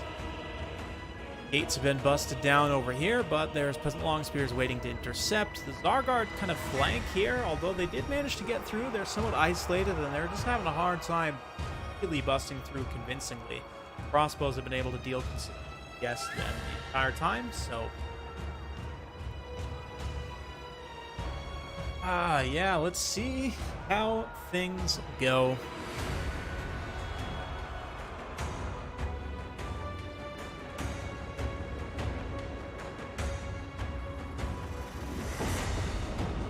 Yeah, Hailstorm is pretty decent. Hailstorm is definitely one of the more cost-effective spells in general from Kislev. Still not as good as Searing Doom, which is a little bit frustrating. But, yeah, it's definitely very, very solid. Searing Doom is probably one of the best bombardment spells in the game. It's cheap, it's fast, it's efficient in terms of magic. Here, speaking of bombardment, we're going to see Celestial Bolt. Yep, little Uranus Thunderbolt there. Does some pretty decent damage to those Zar Guard.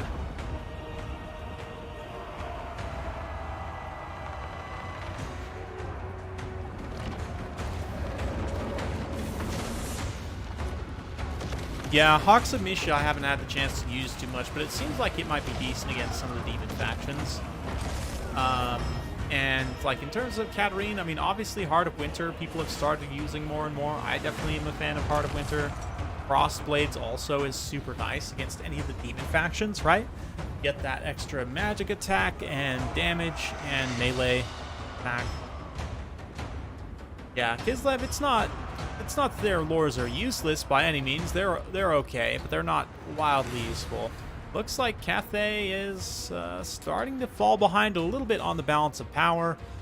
He sallied out some cavalry to try and chase off the sleds. Heavy sleds taking substantial damage already, but Kislev broken through in a pretty strong way through this frontal assault. The Bear and the Zar Guard in support with Katarine.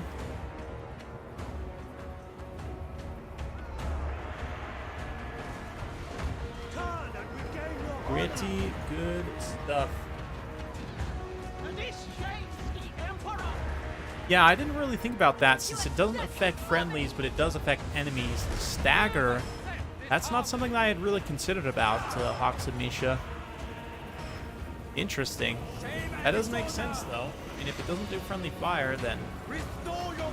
Yeah, not only does it inflict a stun, right, from the stagger animation, but yeah, you take the leadership damage, you take the actual damage, which then leads to more leadership damage.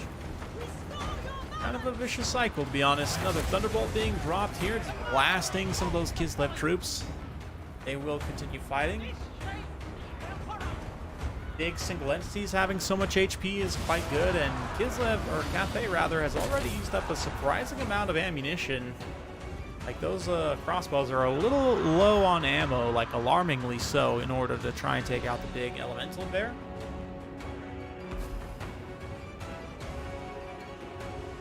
Good for routing Cathay peasants, I could see that for sure.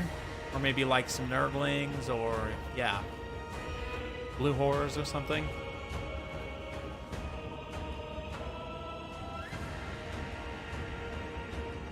Oh, yes. Yes, yes. Looking good so far, guys. Still 12 minutes left on the timer, and Reyes is doing a good job of just grinding through. Another really nice Heart of Winter placement. Tons of damage to the crossbowmen. Likewise, the Kislev Zargards are finally starting to get dragged down. Another summon there. The Ancestral Warriors fighting in melee.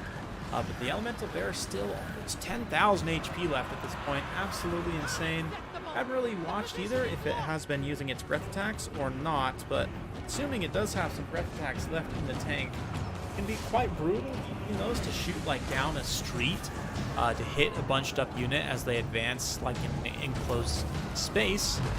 So watch for that Elemental Bear to continue to perform into the late game. In terms of the rest of the battlefield here, Zargards not able to really break through. They do rally though and come back. We've got the Griffin Legion, I would imagine. Yep, they've broken through that gate now. Sweep up and through and get some flank attacks. Try and maybe finish off some of these very tattered, weakened units.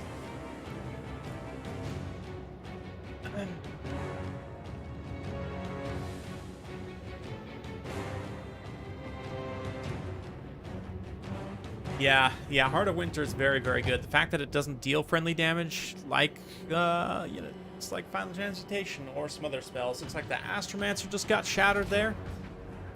Cathay and Cavalry having a hard time against the Zargards. Sleds managed to get through with still 3 of their unit models intact.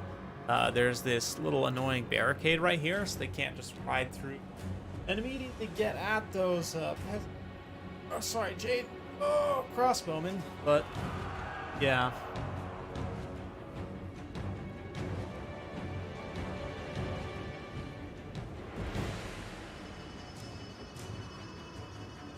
Let's see here. At this point, Cathay is not that far from army losses, but they're still far enough. They're not in immediate threat. It's like the Elemental Bear was able to defeat the Dragon-Blooded Lord. Oh man, a couple of huge swipes right there. Dragon-Blooded Lord actually gets shattered. She might get straight up killed here by the bear, which would be a big disaster for Cathay to lose that leadership. They're going to have a lot more of their units rout. This should be it, though. This hit right here. Yep, she goes down. Dragon Lady is done.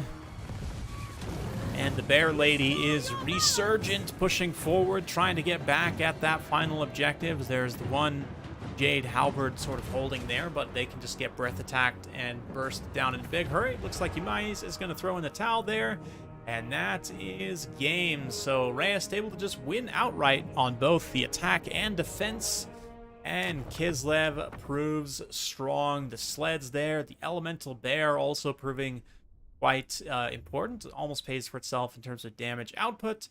Zargard also, I mean, they tank, they attack, they generally are here doing Zargard stuff. For Cathay, I mean, pretty decent value, kind of spread around, but a lot of stuff ends up not being super cost effective. Some of the range units do a pretty decent job paying for themselves, but it's a tough one for sure.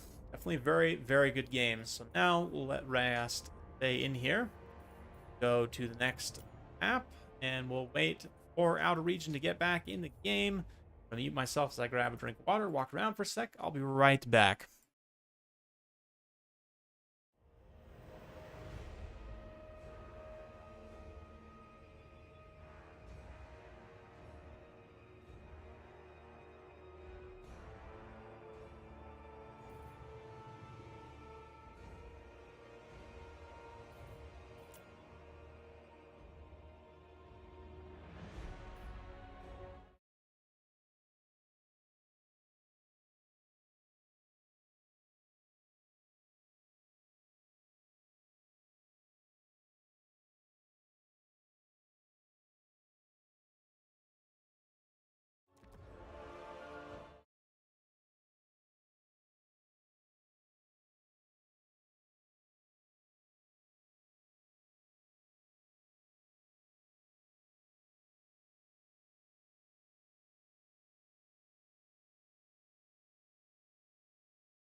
Okay, I am returned. Back to Dragon Fang Mount. And let's see what they can do. Getting their picks locked in right now.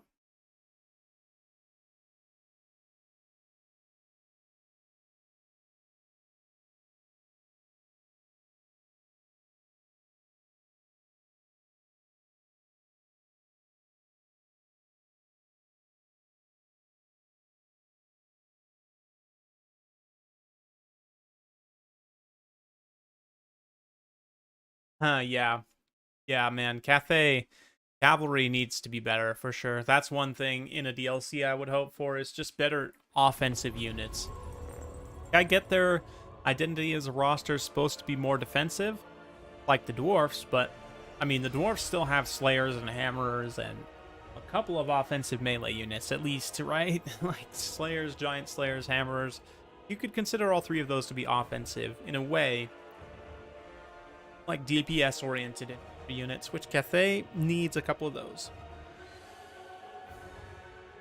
Not that they need the anti-large, quite the opposite actually. They need like anti-infantry DPS units primarily, and also an AP DPS unit like a hammerer would be fantastic.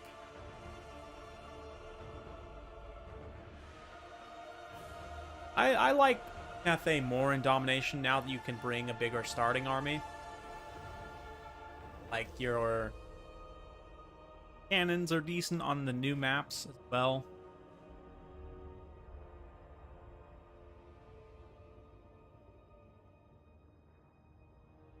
The attackers are favored. Yes, that's correct. Attackers do get more funds there.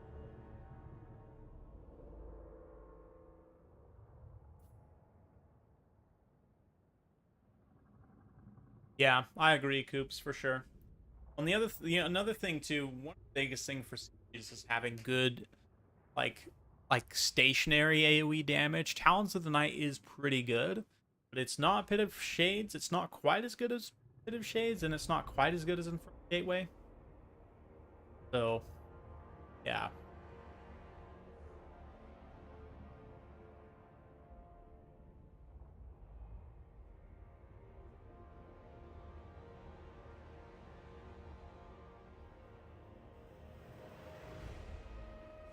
Okay. Hopefully you guys join your Sunday, Easter. Been a beautiful day so far here. I'm about ready for a Sunday Easter nap if I'm being totally serious. But yeah, it's been great. Been great. Looking forward to some more content coming up this week. Like I said, I've got some more Kislev versus Cathay action. We've got some Ogres versus Khorne land battle action coming too soon.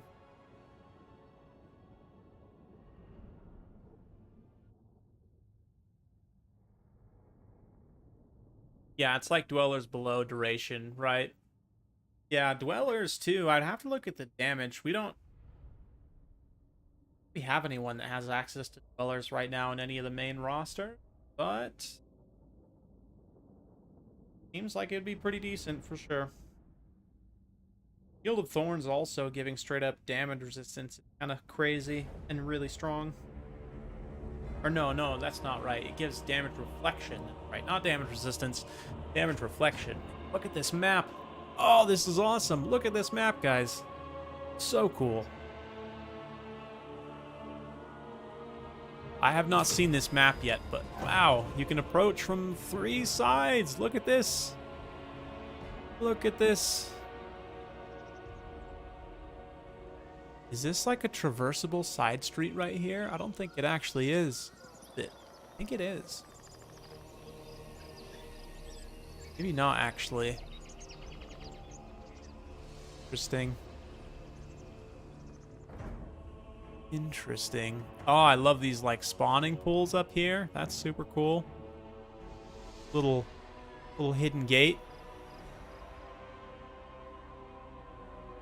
Nice open space. Big open space right here for a clash. Then you've got this water storage facility, or perhaps another spawning pool.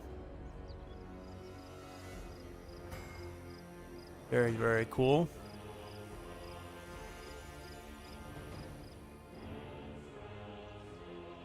A little bit of a ruined tower right here. Tower right here. Some temples and towers and stuff. Another big open space over here. Huge open space. I like this little, this is a beautiful little avenue right here. This is definitely where you would catch me chilling. If I were a skink living in this city, is these little 3 avenues right here with the trees. You can hear the birds chirping. It's beautiful. More spawning pools. Sorts of temples, different stuff. Very cool. Very, very cool. And the big kind of grand temple up on the hill here. We've got big waterfall, another water source. I guess that's where they're channeling all the water underground, right, into these different pools, these different spawning pools. And of course, this floating pyramid right here. Wouldn't be Lisbon without some floating pyramids. Big old giant temple over on the other side too. Just awesome. Look up, right? Yes. Yes, yes.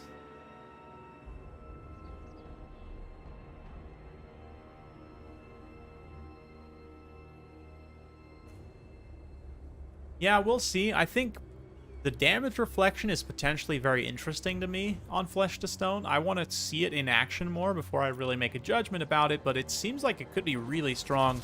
Like if you put it on a unit of Blade Singers and then toss them into melee somewhere, they're going to do like tons of extra damage, right? So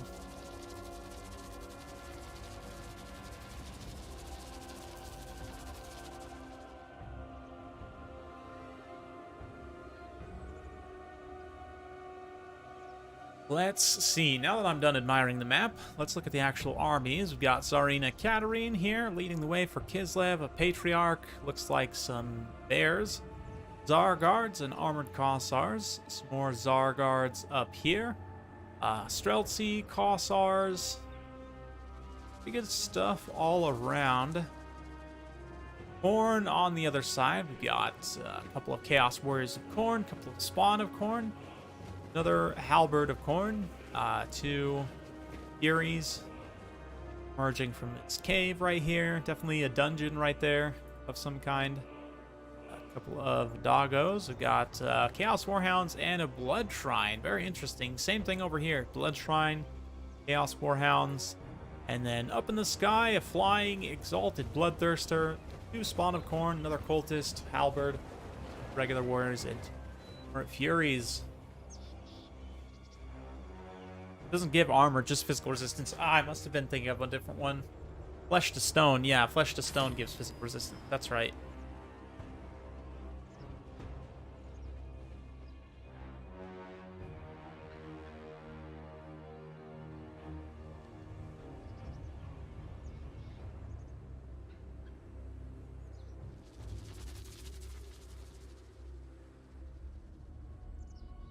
Okay, it does look like... yeah. Can't tell if this over here is pathable. I guess we'll find out at some point. This one over here, I'm pretty sure is. Maybe not, actually. No, you definitely can't get around right there. There's no way. It's great, though.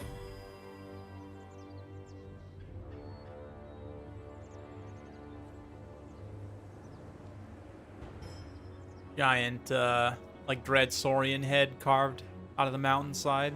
Super cool. I love the lizard aesthetic.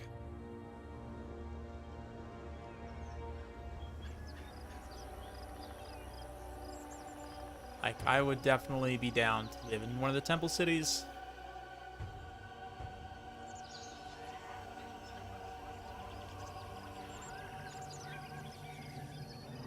The birds chirping and the wind rustle the leaves of the jungle trees.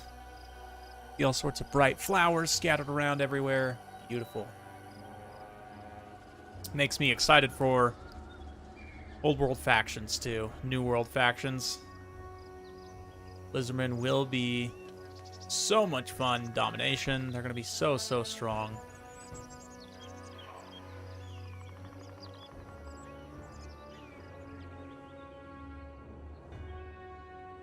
Somebody had a good time designing this map for sure.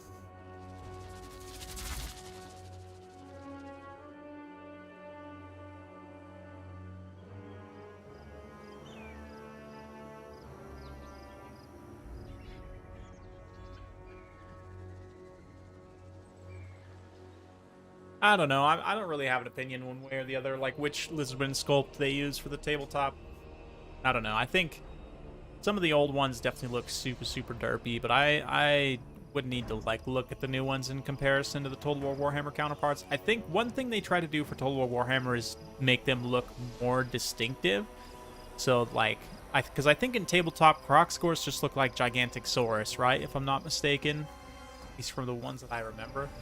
But they made him look more crocodile-like in Total War Warhammer. Will not tolerate failure. Like they look very distinctive from the Saurus. Same inks, like they all just look very distinctive, right? But anyway, interesting here. We've got some Kossars set up to defend this objective.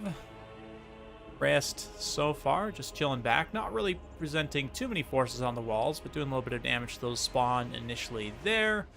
He doesn't have anything on this front arc, as he can see. Well, he can see the blood shrines, but what are they actually going to do is the question. Dargard in the center defending here. So far, Spawn haven't taken any insane damage, but definitely some damage. They're going to be all moving in onto the gates.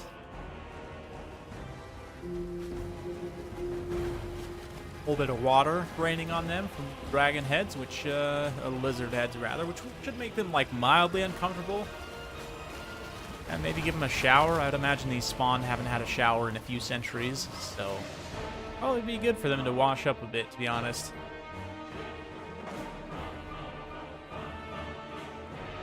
Oh man, let's watch what happens. Kossars on the wall just getting absolutely torn to the tiniest of shreds by Furies and by the Bloodthirster. Corson gonna dive in here, pummel these poor Kossars. And let's see, the spawner trying to get through the gate. We're gonna have an explosion on the bunched up Chaos Warriors of Khorne from Katarine here. Does a ton of damage because they're all bunched up around the ladders. It can hit more unit models than you would be able to. Kossars also, I'm not sure why they're not firing. They definitely have the range and line of sight to be shooting those Chaos Warriors. Meanwhile, if we check in on the other side, the Furies are taking some damage. This side doesn't have nearly as much presence without the Exalted Bloodthirster. I smack my mic stand again. But it's still definitely a heavy enough push that it's threatening. Let's see over here. Looks like we're going to have a Heart of Winter be cast. A little bit of a miscast. It explodes some unit models around them, but there's only a couple of units in. I mean, I guess there is 2 units of spawn plus the warriors, so that's decent enough usage of the spell there. Corson's going to dive down into combat against Katarine. So far, nothing too crazy. It is 2v1, and now the Bear Riders rush in. So Corson, stuck up against the gate here, is going to have a hard time pathing out. He tries to get back through his own spawn, but is even still stuck. And look at the Patriarch, like, wedged into the corner of the gate there, just getting attacks on the Bloodthirster. Yeah, Bear Calves trying to filter through, but getting stuck up on the spawn now. Corson's able to maneuver his way through his own spawn, but taking a lot of damage in the process. Really not great. Meanwhile, on the other side, these Zargard weapons got absolutely steamrolled, just turned into meat puddles by these angry spawns. And by the Chaos Warriors here managed to hold out for quite some time. That Buy Our Blood passive is almost done, though, at this point, and they will have to start advancing up through this pocket. Looks like capturing a couple of forward objectives as well. With the Blood Shrine, was actually able to just break through the gate very quickly there. Looks like. I'm not really sure exactly what happened, but the doggo's also getting through.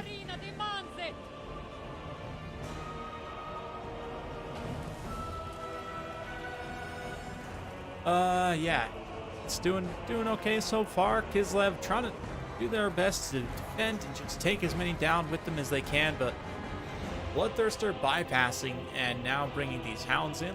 Like they could all concentrate, just go after this Dark Art Great Weapon here. The anti-infantry bonus obviously applies to Chaos Warhounds, but the Bloodthirster and the other big scaries are definitely enough to deal with that. Yeah, more stuff piling through.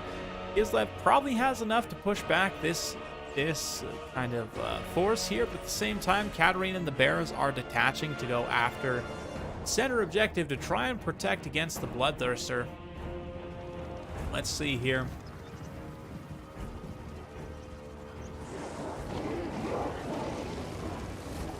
Nice surround, both sides. The hounds come in, now the blood shrines come in, and big old Bloodthirster. That should definitely be enough to finish things off. Again, sorry guys, been a little unprofessional today, but there you go. Okay, my apologies for all the extra background noise, but there you go. So that Bloodthirster, man, those Zargar definitely suffer badly and almost all die instantly, but the cavalry has just about arrived. They've held out long enough to try and protect that objective. No, it's actually been captured by Khorne. They're not actually getting any victory tickets, though, at this point. They need to go capture the main objective up here in the fullback. Looks like a few towers being constructed for Reyes here.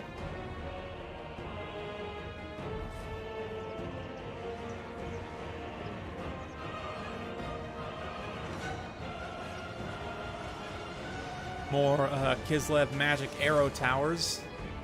This one here, what is this, tier 2? Yeah, tier 2 tower. Doing some okay damage. It's more at this point just about delaying and about killing as many of the Khorne units as they can, so that when Reyes tries to attack outer region, it will turn out a bit better for him.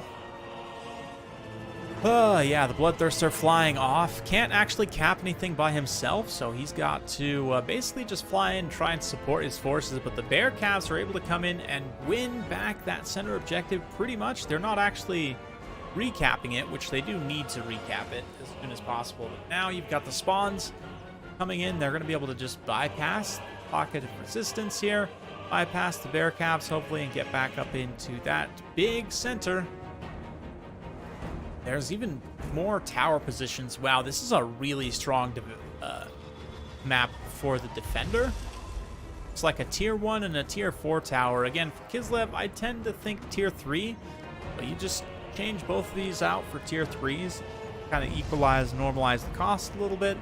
And likewise on these side objectives, I would also be probably bringing in a tier 3 tower as well. Here it is. Oof, that was a good hit right there, though. Tower's helping nicely in this fight. Bear Calves in. We've got Heart of Winter being popped as well once again. Should do quite a bit of damage for Kislev. That's a lot for the Bear Calves to try and deal with.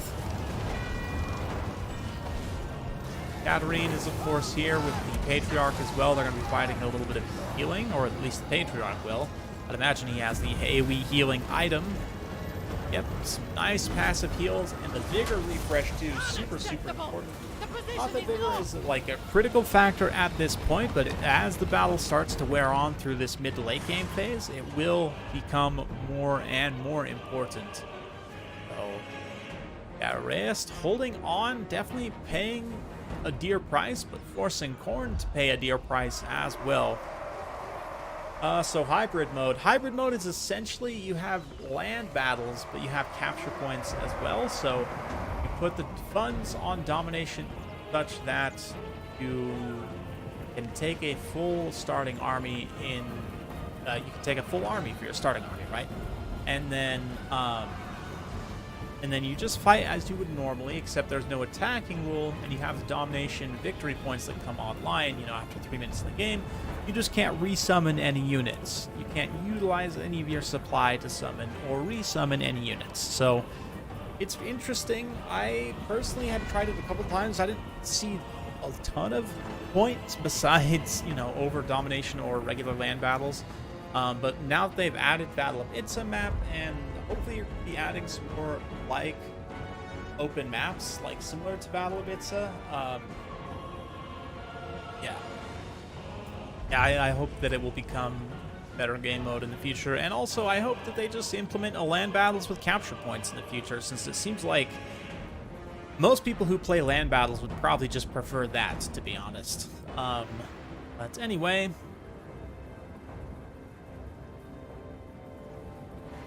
excuse me as I smack the mic stand again. Katarine and her bear calves come to make their final stand with their towers here. There haven't been any more towers constructed. Nope, looks like there is one tier 2 tower going up here.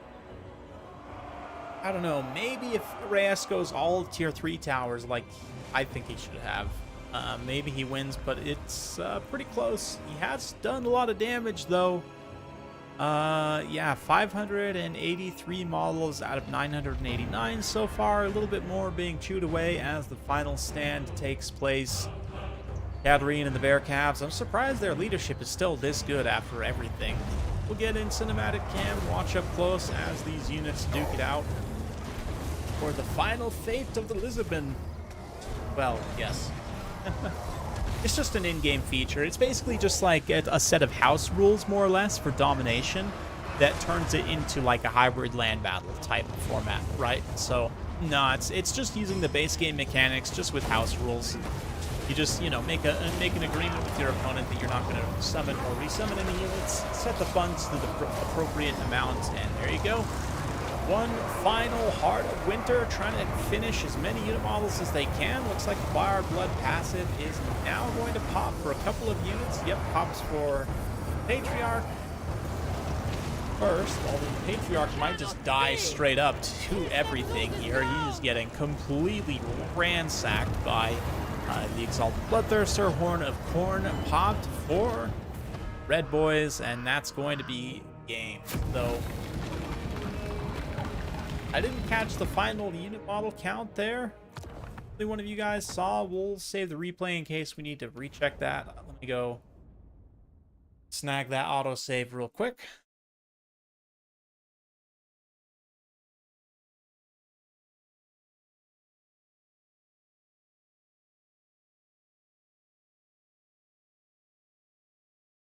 Excellent.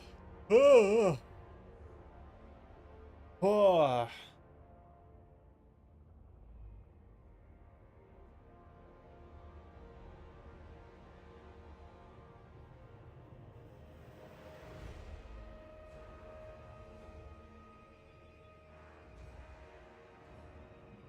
Okay, now on to the last game of the final. It's still just going to be best of 2.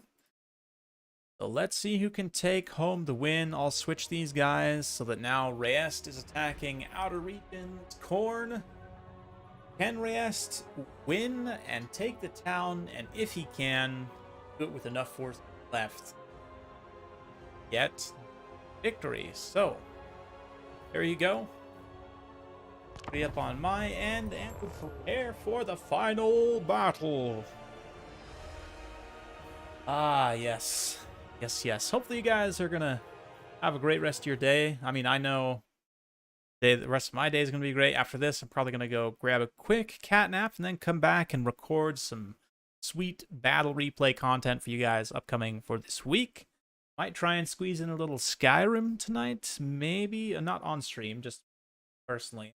Although I am planning on streaming Skyrim at some point, I'm still like kind of finishing up testing this current loadout, and then I want to add like 2 or 3 more mods and just fine-tune a couple of things. There's a couple of things I need to fix with my loadout, and then we'll start with an Armored Kossar build, like a kind of an Armored Kossar inspired build. I'll do like heavy armor, axe and shield, and I also have a mod that adds pistols, so I can have a precursor pistol along with my other weapons. And then yeah, we'll do a short playthrough. I'm not going to do the full story and everything on that playthrough. I think we'll probably just do the Civil War and maybe some other quests. But then after that, then I'll do probably a longer playthrough over the summer, where I do like a pistolier, like mercenary, you know, pirate, everything that my heart desires, basically. The true South Sea Dov build. So look forward to that. Should be a good time. Should be a good time. Eventually, soon in the fullness of time. But yeah, the Armored Cossar build I could actually probably start relatively soon.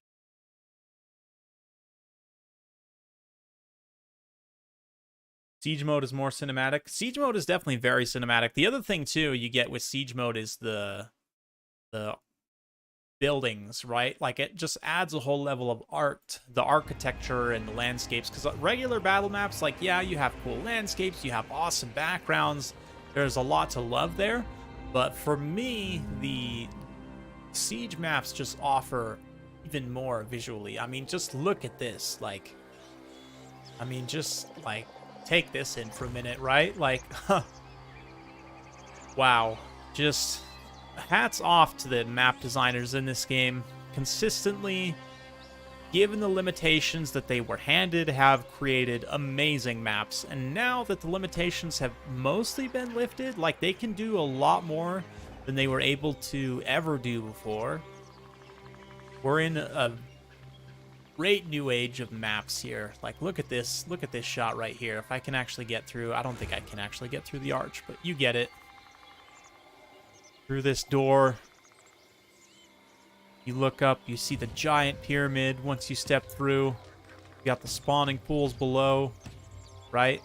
If we had really, really good reflections in this game, you might actually be able to like see a reflection of the pyramid in the pool, right?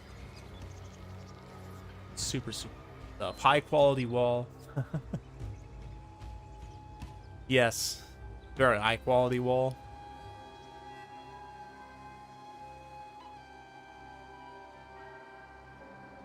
Man, are the Lisbon Towers actually floating? I don't think I ever noticed that before. These Lisbon Towers are actually floating.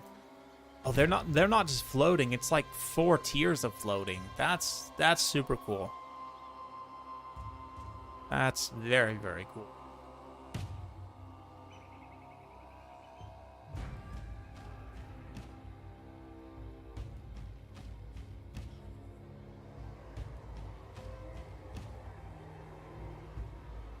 Yeah, most quest battle maps do suck for multiplayer, unfortunately. Look at these blood letters on the walls. It's absolutely cackling like, ah ha ha ha, lizardmen, look at us, we got your town. The blood letters to me just look so happy. They look just like so joyous. A little bit too happy maybe. But anyway, taking a look at the Khorne build, we've got Herald and 2 cultists. Got halberd warriors, some more spawns, warriors, bloodletters, warriors. Pretty straightforward build, I have to say. I mean, it's Khorne, so you'd expect it to be quite straightforward. We got halberds and spawn once again in the back. For Kislev here, some Zargard great swords, red bear riders, 2 of them and 2 of them.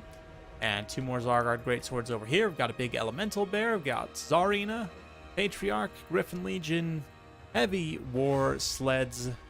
That's pretty much it.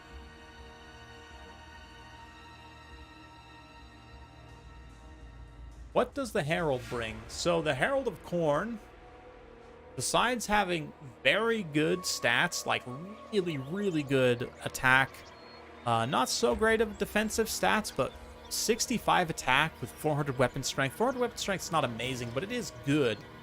Good, definitely. 280 AP with 20 bonus versus infantry. Magical fire damage. He's got Hellblade, so his weapon strength will go up even more. But the main thing is he's just very cheap for how good his stats are. And he does have this Locus of Wrath AoE attack buff. So, yep. Normally I would take him on the Juggernaut, so he has armor and he's mobile and also hits a little bit harder. But on foot, he's also okay. Only 40 armor is definitely not ideal. It's fine. Slaanesh Herald? I mean, Khorne Herald. Did I say Slaanesh Herald? I meant Khorne Herald. The Slaanesh Herald has an AoE melee defense physical resistance buff, which is also very good for Slaanesh. Yeah.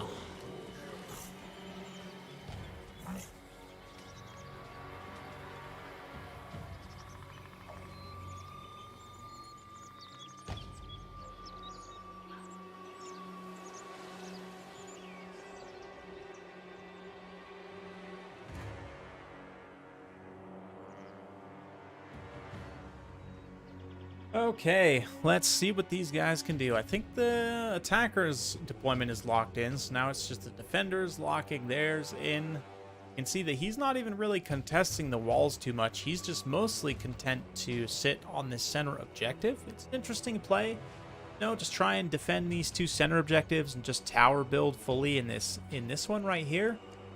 I don't know. You're thinking of the one on the hero, Great Book of Grudges, at least in multiplayer. That is on the hero. The Blood Reaper hero. Locus of Abjuration, I think it's called. Yeah.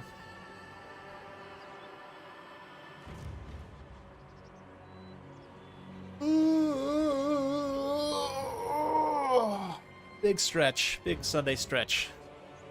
Been going super hard on workouts. Like I said, I got an awesome massage yesterday. My wonderful girlfriend cooked me some delicious crepes for breakfast, so I didn't work out, but that's fine. Love me some delicious crepes. Now let's see what they can do. The Bear Riders immediately going to be pushing forward, try and capture that gate. The Cultists are the only ones defending. They immediately come off of the walls, though, so as to not occupy the towers. I don't know, I might have stayed a little bit longer on the towers just to get as much free damage as possible out of them, but what do I know? I did notice one thing about this town is it seems to have a lot of gongs. I don't know if these are all functional gongs, but there are all sorts of gongs hanging all over the place, almost like gong farmers, if you think about it, but anyway.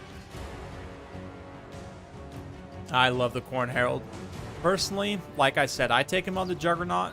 He's a cavalry, very strong cavalry lord with armor-piercing damage. On foot, he's pretty decent too. Mostly just super cheap for how good his stats are.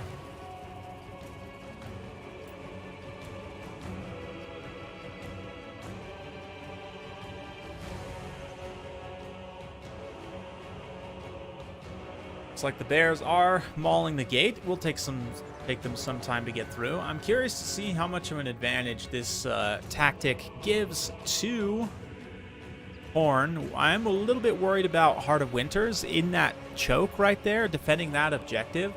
Katarine's going to be able to reap some serious value with Heart of Winter, so yeah, the Slaanesh Herald, the good thing about the Slaanesh Herald is her chariot is actually insanely strong. Like, perfect vigor on a chariot lord that also can take very good AoE damage spells. Like, I don't know, for me, the Herald of Slaanesh, for factions where you don't need to fight something big and scary, or like you don't need Nakari's healing, I really like the Herald. Really like the Herald on the chariot, the Exalted Seeker chariot, big, ultra wide, super good. 100 speed too with poison means it's very tough. You're on top of your micro at least for it to get caught.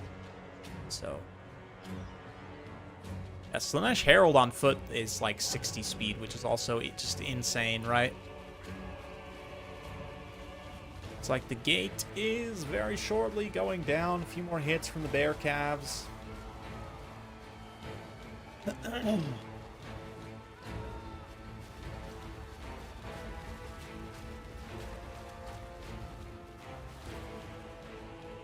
Yeah, I love the Juggernaut's charge animation. It's super good. And with the changes to impact too, I need to try Blood Crushers and Skull Crushers again. I actually haven't tried them that much since the change to Collision. It should be much better now. Let's see. Kislev patiently moving forward, capping that objective. They're capping another objective over here with the Bear Riders. Over here, nothing. It's all attack on this left side, at least Khorne's left side.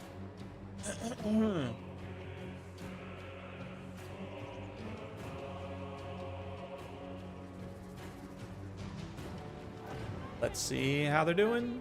Yeah, the capture weight, I'm surprised. I think the capture weight different. Waiting for units is different from Siege to Domination. I want to say, I don't remember what the capture weights are for Sieges, but I know for Domination what they are. Yeah, Ogre Cav 2, very good. Since the patch, they've gotten a lot better. I have been using Crushers. little bit here.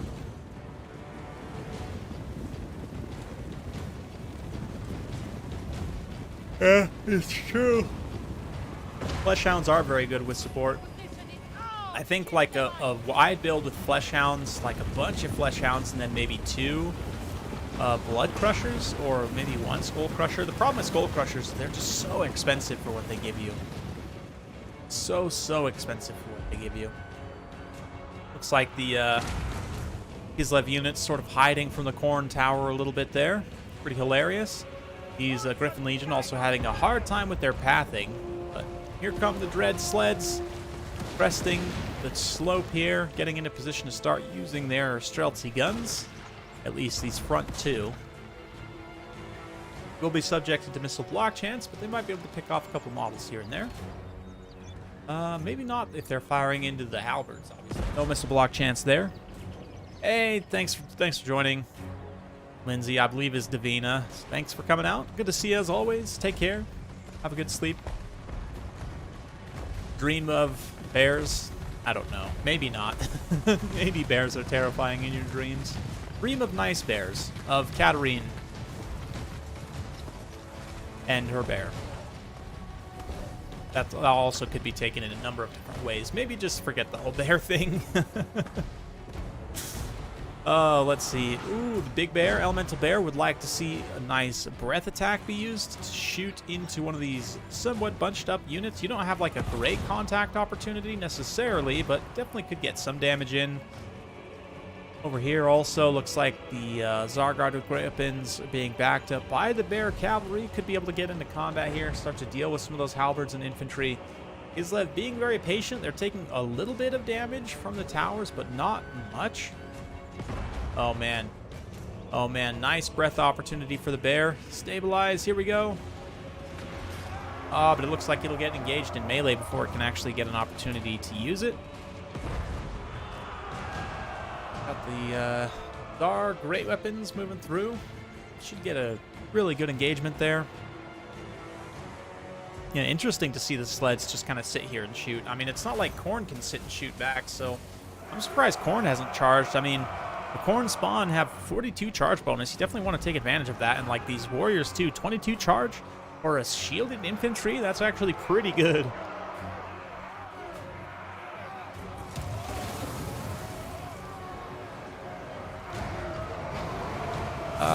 Yes. There's the Heart of Winter we've been looking for, though. A little bit on point as the Summoned Bloodletter comes through to just surround. Those Zargard are taking some pretty extreme damage. The Heart of Winter should be able to salvage things. Meanwhile, over here, Zargard have gotten into combat. The fact that the Herald is mixed in means that this Zargard might still lose, but they are going to trade very well here. And definitely will be able to deal with those Chaos Warriors just fine. It's just the Herald is going to be a problem. Looks like he actually disengaged, though.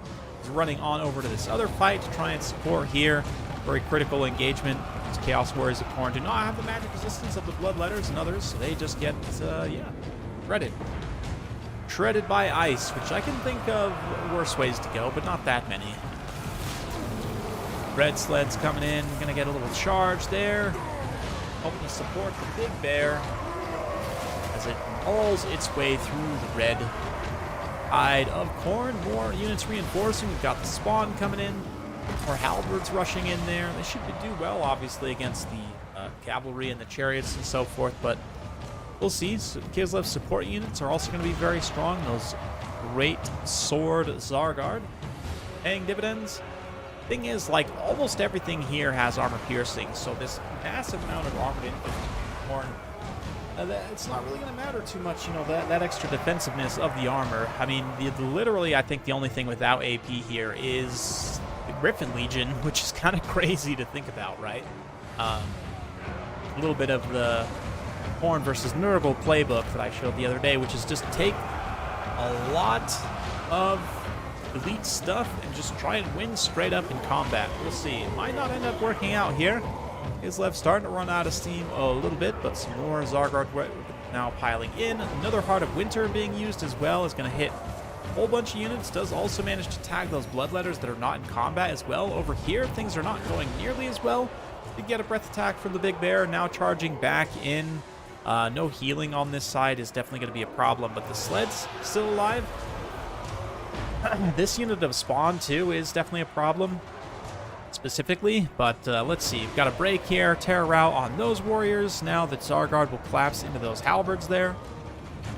Griffin Legion just hanging back for now. I kind of understand. They could actually come in here, get a clean charge on these spawn, maybe get some good damage in.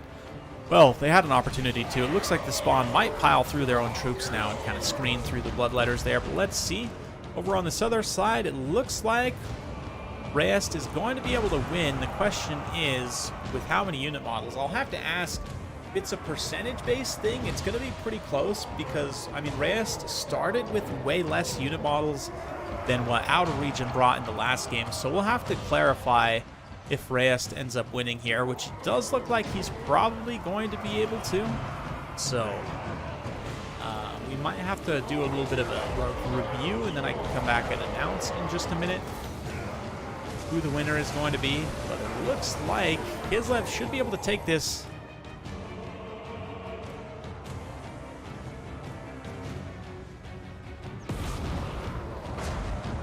Let's see. Definitely been rough. I think in terms of like percentage lost, I don't know. It actually might be in Outer Region's favor already. But have to find out. Things are looking dicey. Definitely looking pretty dicey. This whole force can now collapse back into the main objective, and they don't even really have to worry about coming and rolling up. I mean, they could definitely, but at this point, might as well just bypass this whole pocket and try and salvage as many unit models as you can. But, yeah, I don't know. Kislev might have actually lost it. They are now down below, like literally right now down below 50% of their unit models. So, Horn got Smirnoff iced. There we go. I like that. Get Frost blasted. Gatorade Frost blasted.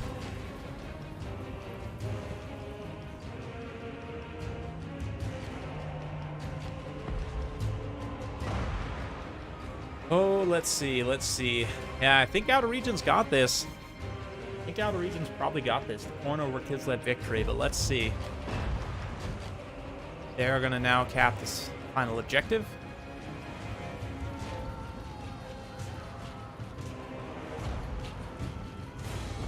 And Korn is content to just sit on the other one. I don't think you need both of these for the tickets to pick up that fast. I don't know. Over 8 minutes, though, I think with the main victory location, Kislev should be able to get enough victory tickets to just win.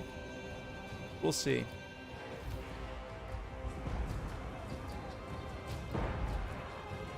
For the queen. You don't want to know. Nurgle is milk that's been sitting out for 2 weeks. Yep. Corn is definitely Fireball. There's no question about that. Corn is definitely Fireball. Tzeentch would probably be Absinthe, right? Like if the Chaos Gods and the Warhammer 3 factions are drinks, then I feel like Tzeentch is probably Absinthe, right?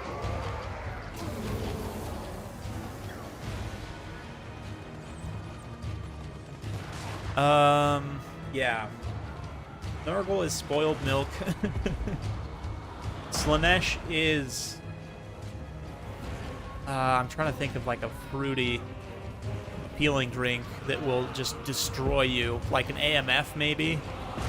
Or, yeah, some other like sweet fruity drink that actually has like a ton of alcohol in it.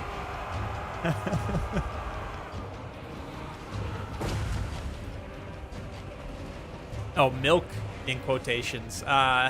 Lean. Lean. Okay, yeah, Slaanesh is lean. I'll take that. Oh. Yep. And then Cathay would be...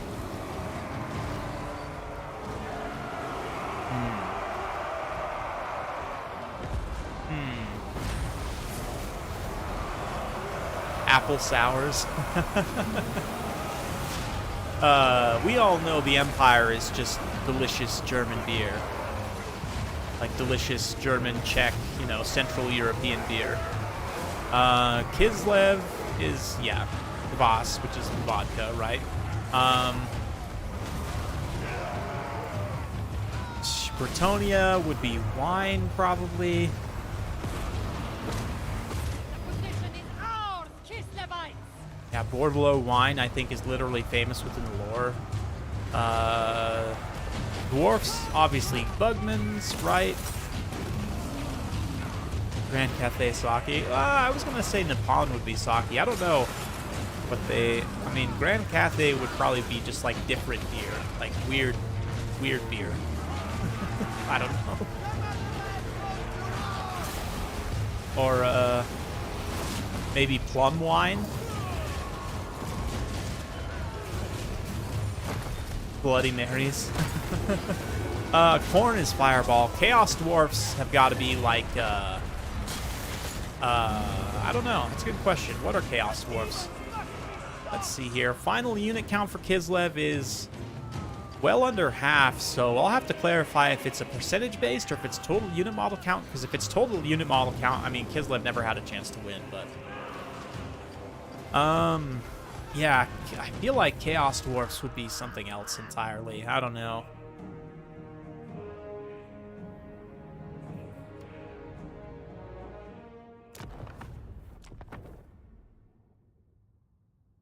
That's game, though. And I think I'll have to double check, but I think that's a victory for Outer Region. We'll have to clarify real quick. The damage values there, I unfortunately did not take screenshots, but GG's.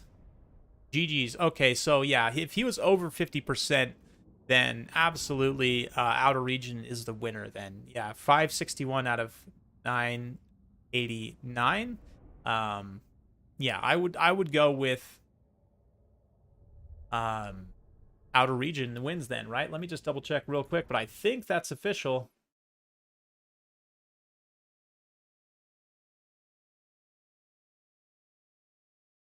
Hey, 5 from Eldrin of the Mist. Big thanks. Could you do a tournament where everyone must bring a custom Demon Prince body loadout? Maybe one top. I think I'm going to do a King of the Hill this upcoming week, Eldrin of the Mist, to bring your own Demon Prince King of the Hill. Where, yeah, the one on top of the hill has to take a custom Demon Prince. Percentage-based. Yeah, in that case, Outer Region is declared the winner. Unfortunately, Reyes took too many casualties on his assault, so there you go. There you go. That is the game, the tournament. Thank you so much for Eumaies. I believe I'm just confirming. Yeah, GG's well played regardless. Just waiting on final confirmation, but tentatively, Outer Region has won, looks like. Thank you all so much for coming out. It's been an absolute pleasure. If there's any change, I will post it in the comments below, but for now, I think Outer Region is the champion. Kind of an anticlimax to say, I think. But let's just go with Outer Region is the winner. If there's any change or if I got it wrong, I'll post in the comments below. Thank you so much for coming out, guys. It's been an absolute pleasure. You are the best. We'll be back with more Total War Warhammer 3 live content this week. Not sure exactly when. Maybe Wednesday. Again, not exactly sure. But we'll just be hanging out. Thanks so much, guys. Thank you again to Eumaies. Good games. To all of the competitors. Thank you so much. We'll see you next time. Bye-bye now.